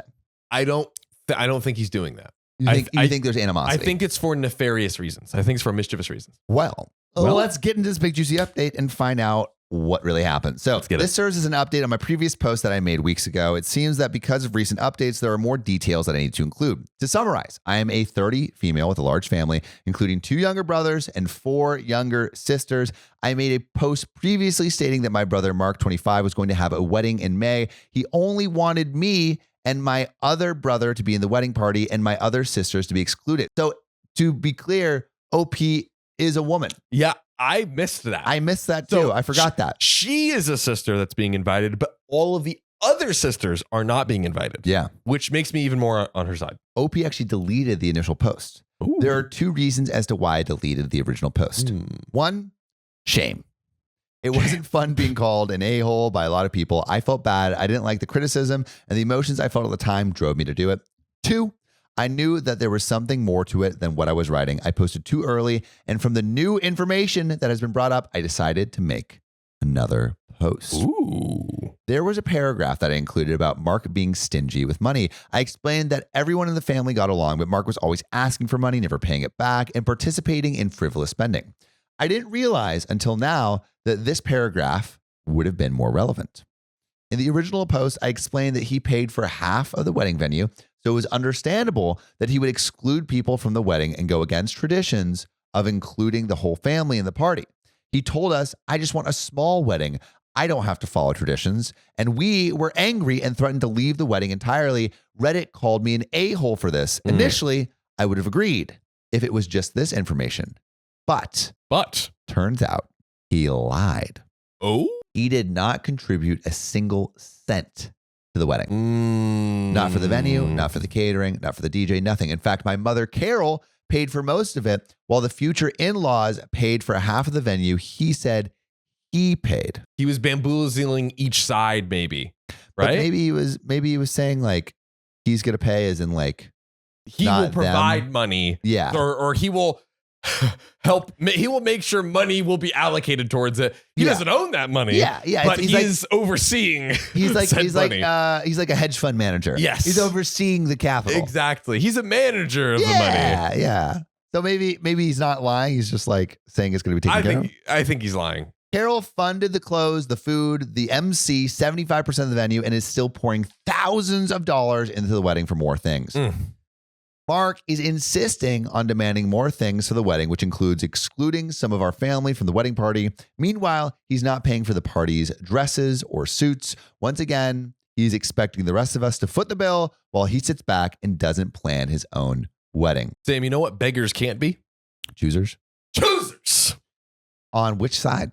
On the Mark On side? His side. Well, I feel like Because he's asking for more stuff, right? He's like, oh, let's do this, let's do this, let's do this. And it's like, bro, we're already paying, both sides of the family are paying for it, not you. well, So how can you ask for more? he's basically saying you need to pay for your own dresses and suits, which I think is a normal thing to have people pay for in a wedding, right? I feel like I've heard like a bride buying matching dresses so that way it goes with, there's like a theme that maybe ties to the wedding dress or just like the Yeah. theme in general. I have heard of that before. I don't think it's like never happens, but I don't think it is. I think it is very normal for people to buy their own stuff. Yeah. I don't know. Okay. I'm kind of like going back. Dude, we're just getting I'm going pulled back back and a little forth bit. here on the spectrum. Carol can't take it anymore. She's stressed having to do this herself. I've seen her and my father cry out to him. It doesn't even seem worth it anymore. Am I the a-hole? And the mother is Carol. And Carol is the one who funded the food, the MC, 75% of the venue, and is still pouring thousands into the wedding. Which is what initially OP thought that the groom, the brother, was providing, right? Like he was paying for that out of pocket. Yeah. But it turns out it's just the mom. No. Yeah. Just the mom. Yeah, no. In fact, my mother, Carol, paid for most of it. So it's the mother that still paid for most of it. Yeah. It wasn't the, I think we got that mixed up. It wasn't the Other family. Other family. Got you. It was the mother. Got you. So to clarify, so the mother's paying for a bunch of stuff. Wasn't there someone else that was helping pay for things? Or am I misremembering? Well, who's paying for the other 25%? That's what I was wondering, right? I thought there was a mention of the... I'm confused. I don't see anything. Wait, he did not contribute a single cent. Oh, here we go. My mother, Carol, paid for most of it while the future in-laws paid for half the venue he said he paid for. Got it. So he lied and said he was paying for it when the in-laws were paying for it. Yeah. And Carol not his funded mom. the clothes, the food, the MC. Cool. Okay. Cool. Okay. So Cool, cool, cool, basically cool. everything that he said he paid for, the in-laws paid for. Yes, which makes sense. All right. All right. Now we're on the same Yes. page. So is OP the a-hole? I would say no, because the groom lied. And But maybe it's the money allocation thing. why did he lie though? That's weird. That's an indicator to me that he's being mischievous. Yeah. Like, cause you wouldn't and say deceitful. like, you'd be like, hey, I'm gonna do it this way. The in-laws are covering it. You guys aren't, and I want to do it this way because you're not paying for the whole thing. That's very different than being like, I am paying for this, so I want it this way, right? Which is what he said in order to like get him off his back, right? Yeah. He's yeah. an a-hole for the lie. He's an a-hole for the lie. He's Maybe- an a-hole for the lie. Cause like what you should say is like, oh, don't worry. My fiance's family has it. And You wouldn't say, no, I have it. yes. So I mean, maybe he's not an a-hole for making everyone buy their own dresses and suits or whatever. And that's No, pretty but I normal. think the a-hole for the lie. A-hole for the lie. And there are some relevant comments. Whew. So Getting complicated. you're the a-hole / everyone's the a-hole. Ooh. The fact that your mom's paying doesn't mean that she gets to make all the choices. If her love and support are conditioned on getting her way she shouldn't have offered, she's just loan sharking. If your brother isn't so close to your siblings, he shouldn't have to include them in his party. He may have other people he wants to include, and you are certainly a lot of siblings and acting awfully entitled. Same goes for your mom inviting her friends. The party is not about her. Why is that hard to understand? I agree with this, but I think the cultural context kind of Does play a factor. Yep. It's Mark's wedding. He and his future spouse should invite whom they want, should have the parties they want. And if your mom and siblings can't handle this not being about them, they need a reality check. It's sad how all transactional you are. So like, I agree it's their wedding. I think it is complicated because of tradition, but just because something is traditional doesn't mean that someone has to buy by the tradition. Correct. Or doesn't have to buy into the tradition. Yeah. The tradition might be dookie. It's The tradition might be dookie. Why are we doing this? Exactly. So OP responds, my mother is paying for more than half of the venue and everything else in the wedding. She and Mark made a list of people who were included in the wedding, including people she wanted to invite that were approved by the two of them. And he is now deciding to take back his word. The in-laws are being treated with priority and everyone on that side is being catered to and invited. Meanwhile, we're being left behind. Mark lied about paying for things. He lied about the invite list and he lied about the venue.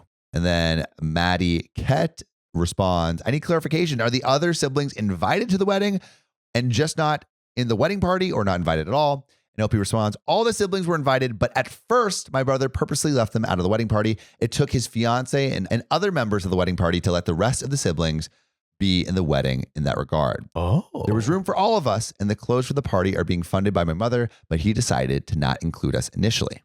So, and then someone says, why is that a problem? What is wrong with just being a guest? And that is where this one ends. Wow. The whole thing. Finito. Yeah, finito. Okay. Actually, that last response from OP, I feel like filled in all of the gaps in knowledge that I needed to know. Tell me. So I would say definitely the a-hole. It wasn't the bride. It wasn't the fiance. It was him that was excluding the sisters because he said like, eventually his bride to be got them to be in the bridal party, right? But initially he was like trying to kick him out. So he's lying about using the funds. He's going back on his word on the approved guest list of his mom's friends. He's trying to kick his sisters out of the wedding. He's not kicking his sisters. Okay, actually, not kicking his sisters out of the wedding. I'm going to push back a little bit. Push me. So like, he is not kicking his sisters out of the wedding. Yeah. He is not having them be part of like the bridal party, which I think is a little bit different. They're still going to get to go. You're totally right. And just because someone's paying for it doesn't mean like, I think it really at the end of the day, like we've said many times on the show, it's your wedding. It's your party. You get to decide who gets to be there. If someone is paying for it, I still don't think like they get to invite whoever they want. Maybe you don't like certain people that they want to invite and you want it to be like your close friends. You know? Well, okay, fair. But then you have to tell them when they present you can't approve them and then go back and disinvite them. That's the issue. But are you saying maybe conspiracy theory? Did OP agree to everything his mom said initially to get the money? Oh, yeah. And then once everything was in motion was like, nah. Which I think is an a-hole move. Totally. That is the a-hole move. Not the a-hole move is the reversal, not the act itself. Well, so that's a great conspiracy theory, and I think you're probably right. But let's pretend it's not even even real, right? Reality. Let's go to a world where that is not the case. He totally could have not been the a-hole and said like, hey, I'm not going to let you invite your friend's mom. You can't approve them once and then go back and remove them. True.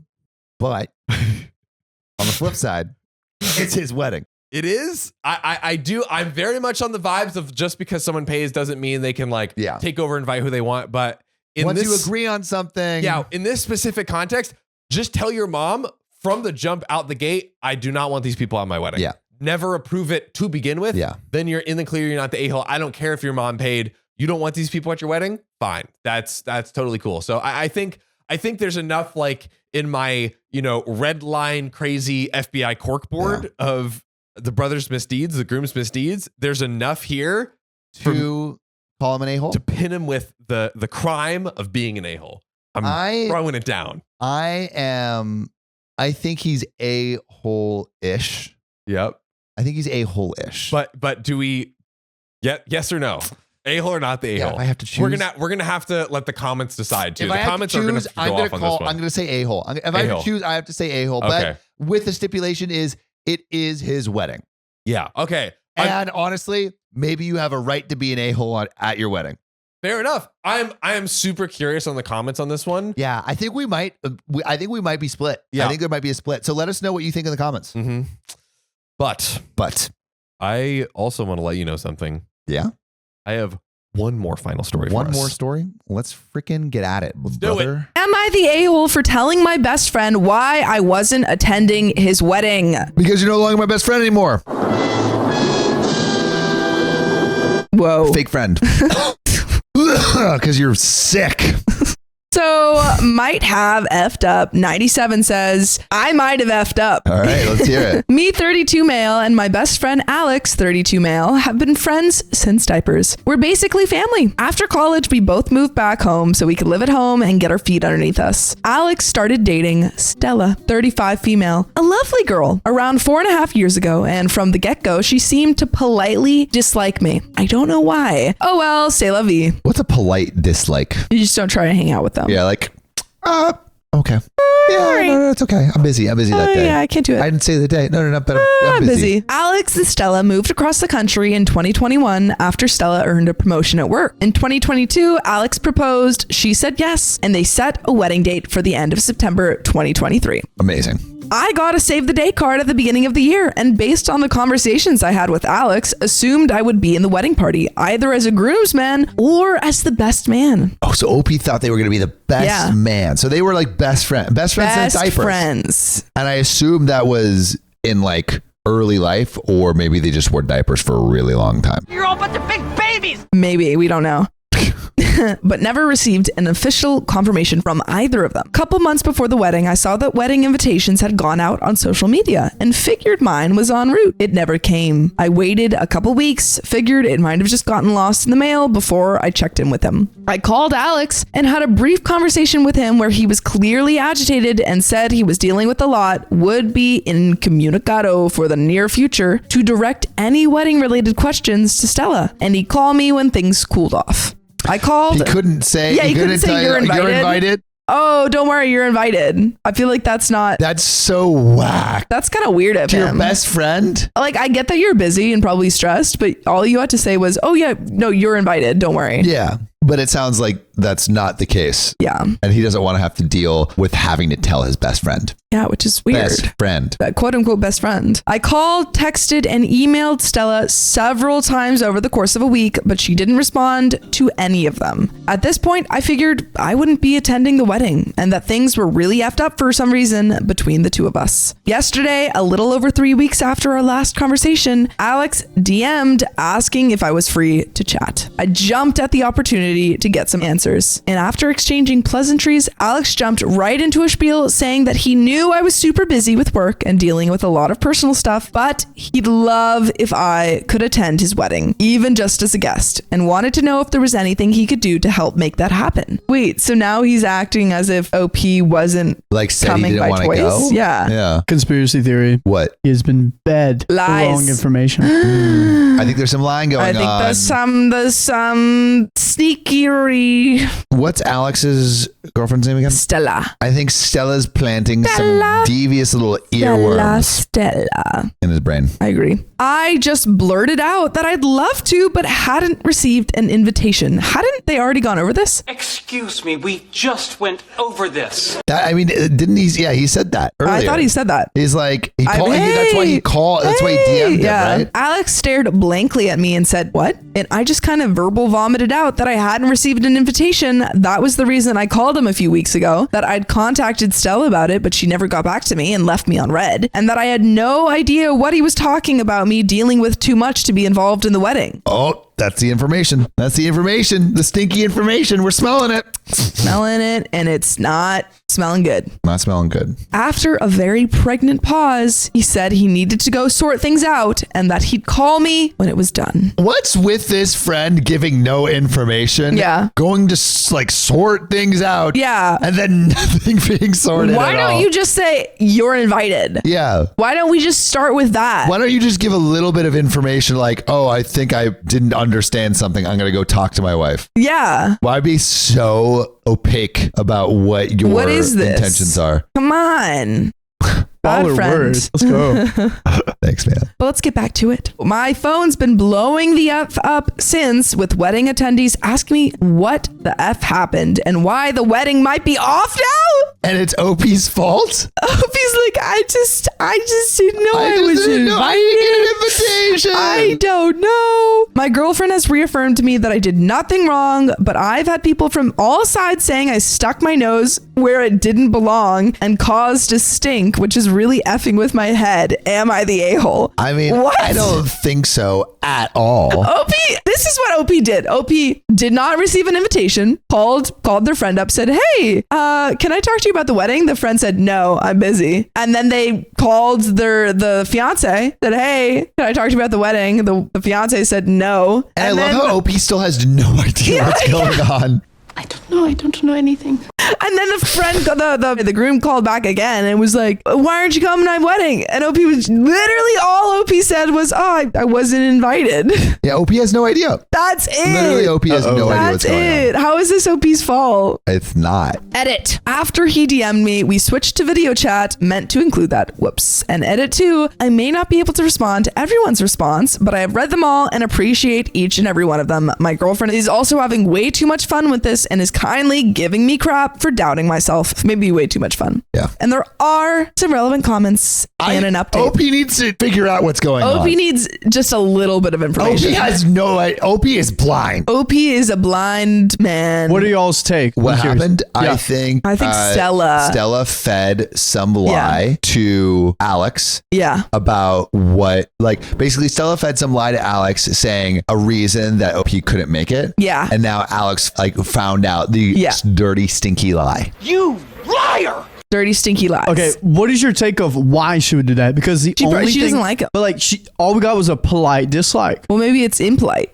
Maybe She's jealous. Maybe it's a rude dislike. maybe he comes from the other side of the tracks and she's an elitist. Whoa. And she's like, I actually come from a place with I come from San low Francisco. social mobility. And I want you to stay exactly where you are, Yeah. mister. You're not going to get to my side of the tracks. You're not Whoa. crossing tracks. I'm tracking you. And I am unattracted. But there are some relevant comments. So one person says, why didn't you ask any of your other friends if they knew what was going on? Yeah. Why didn't you get any information? That's what I'm saying. OP said, I asked a couple who I knew could be trusted to keep it on the DL, who were both surprised I hadn't gotten an invite and encouraged me to talk to Stella. I've had some bad experiences in the past where interpersonal drama was happening. I reached out to people looking for answers and it made it 10 times worse. I tend to shell up and wait nowadays. And then another person says, there must be missing info here. OP responds, I don't disagree. I feel like I'm missing a lot of pieces of the puzzle, but Alex delegating to Stella is pretty normal. He gets overwhelmed easily in high pressure situations and tends to defer, and she's much more an alpha personality. That's one thing he loves about her. The wedding might be getting called off as far as I know because she lied to him. People are mad I exposed this instead of going along with her story. Oh, we didn't even know what the story Wait, was. that's it. The wedding's massive. This isn't some personal affair with 25 people, and there is an update. What do you have to say, didn't Sam? do anything wrong. He doesn't even know the story. OP doesn't know what's going on. OP OP called is someone. blind and bumping into every Yeah. plant that he. There's a plant store. Yeah. And the lights are off, and OP's bumping into all the plants. And someone knocking stole over a dirt. plant and they blamed OP for it. Yeah, and he's like, I had no idea. I didn't even couldn't know I even was in see a the plant plant store. I couldn't see store. it. Exactly. Thought they were dogs, furry Yeah. little dogs. Furry little dogs. Yeah, you know they're furry plants. Moss. There's moss on them. Ah, Yeah. Okay. I thought you were like they dress up as animal. No.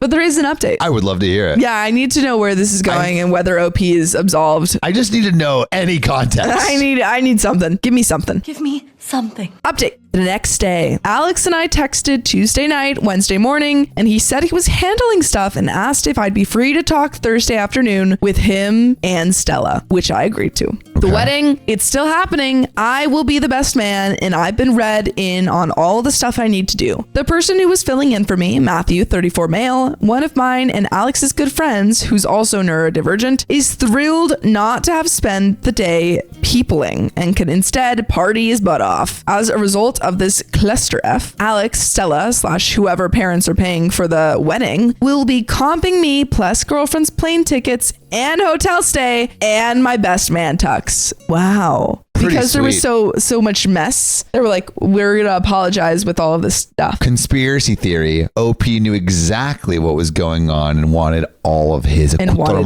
yeah. comp. Playing the long game. Long game. What was the main driver of this mess in the first place? Stella's pregnant. Yay. ...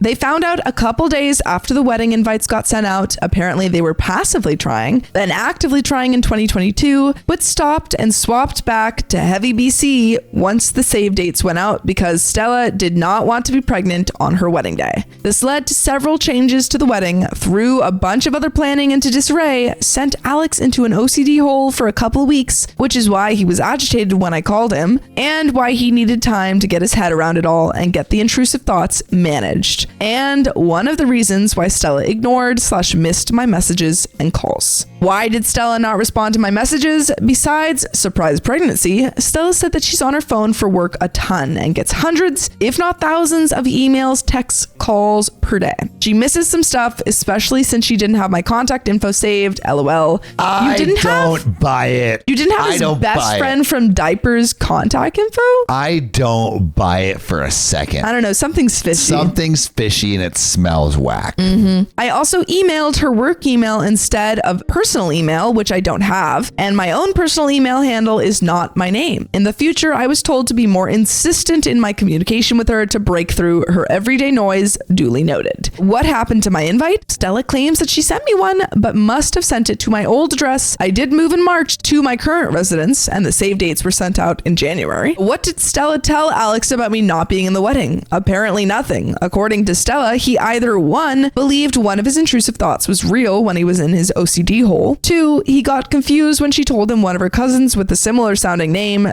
to mine wouldn't be attending, or 3, some combination thereof. According to Stella, she always wanted me in the wedding. And why did Stella not contact me after I didn't RSVP back? She assumed there was something going on with me and Alex and that we'd sort it out and he'd tell her. In the meantime, she was busy with work, wedding planning, and unexpected baby. How did a bunch of wedding guests find out about this mess? Alex called his mom for advice about after our convo. Mom had church friends over. Church ladies overheard a good chunk of their convo. But church ladies are why was the Fs. wedding almost off? I don't understand that. I think Alex assumed that Stella may have lied to him. And it was like the wedding is off because of that? Maybe. Well, it seems like he has OCD and was dealing with a lot of intrusive thoughts. And maybe he just assumed that she lied to him and was having second thoughts about the wedding. I don't know if I buy it. I don't know. Suspicious.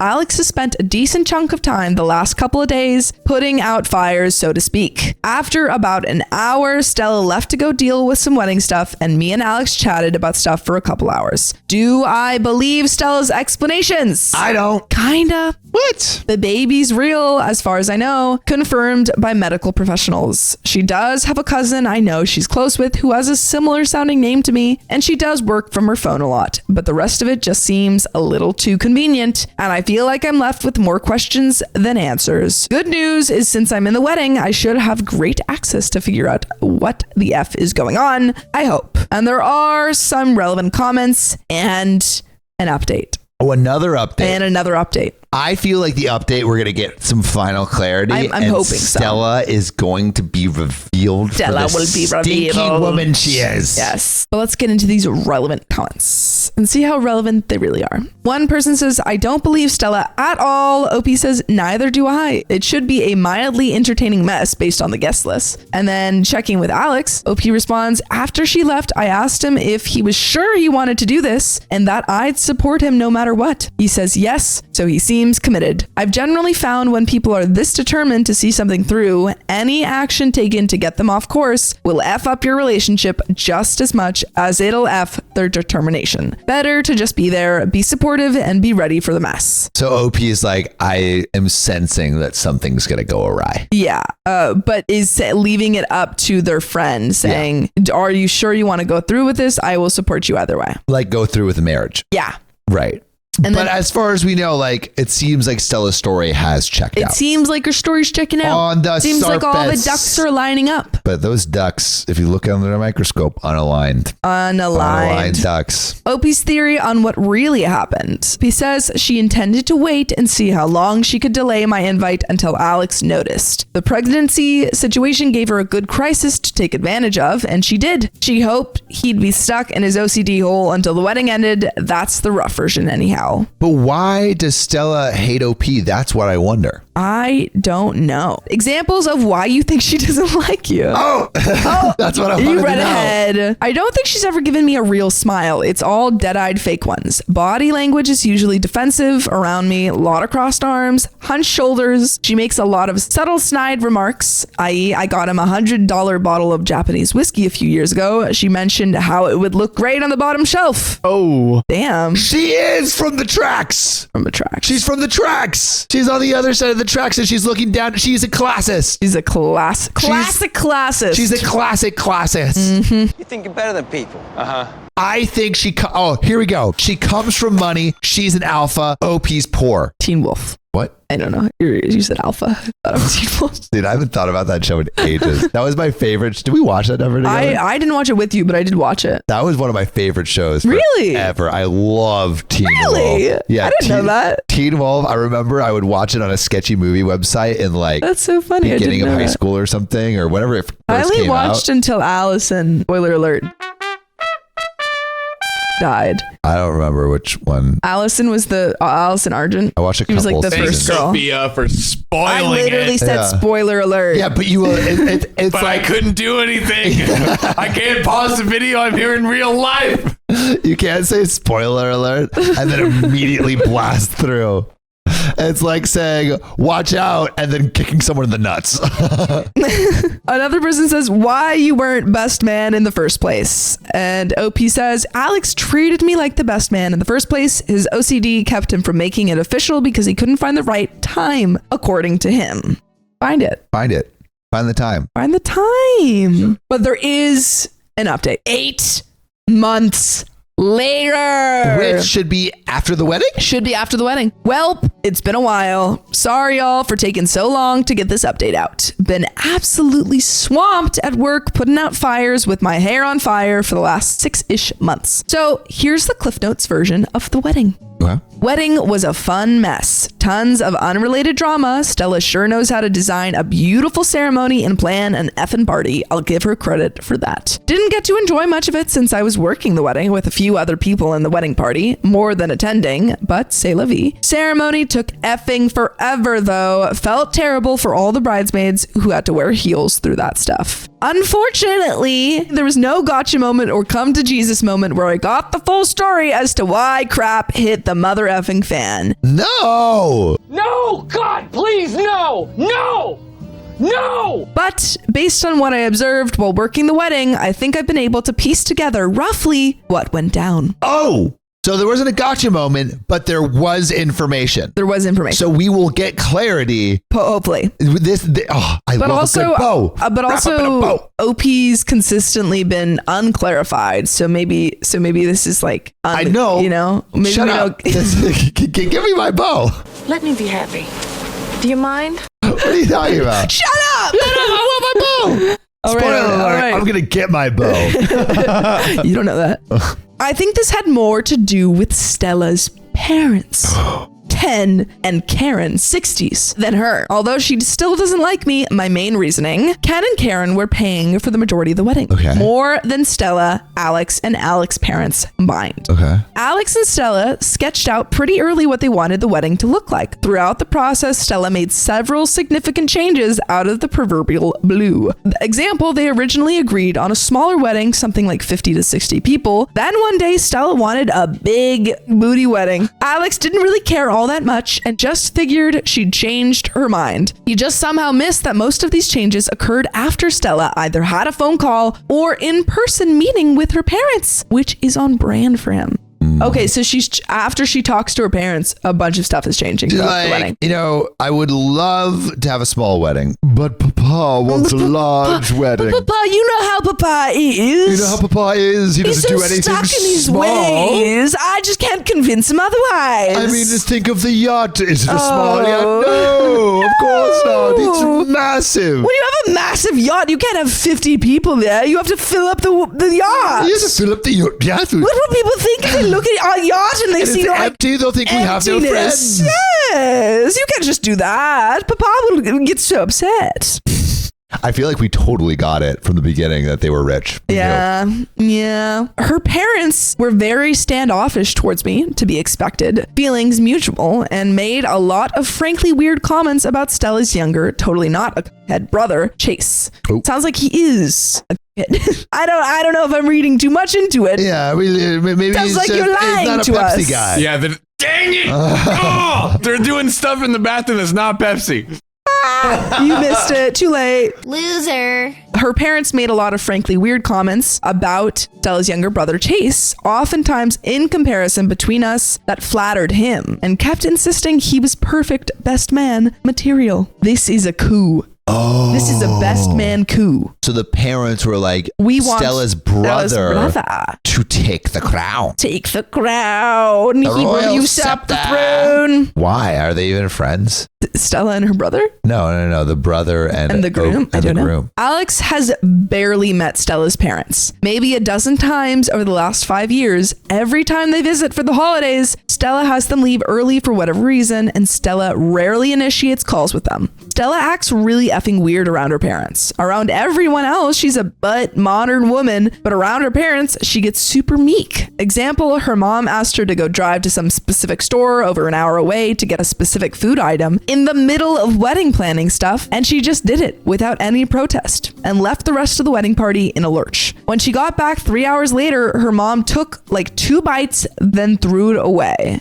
That's whack. You drove an hour away for presumably like a sandwich? You know, but if it's a good sandwich. No. Bay If I City? hadn't seen this stuff with my own 2 eyes, I wouldn't have believed it. It was that bizarre. Yeah, it's open today. We should go. I'll go pick it up after this. We could DoorDash it. They only do DoorDash. Oh, perfect.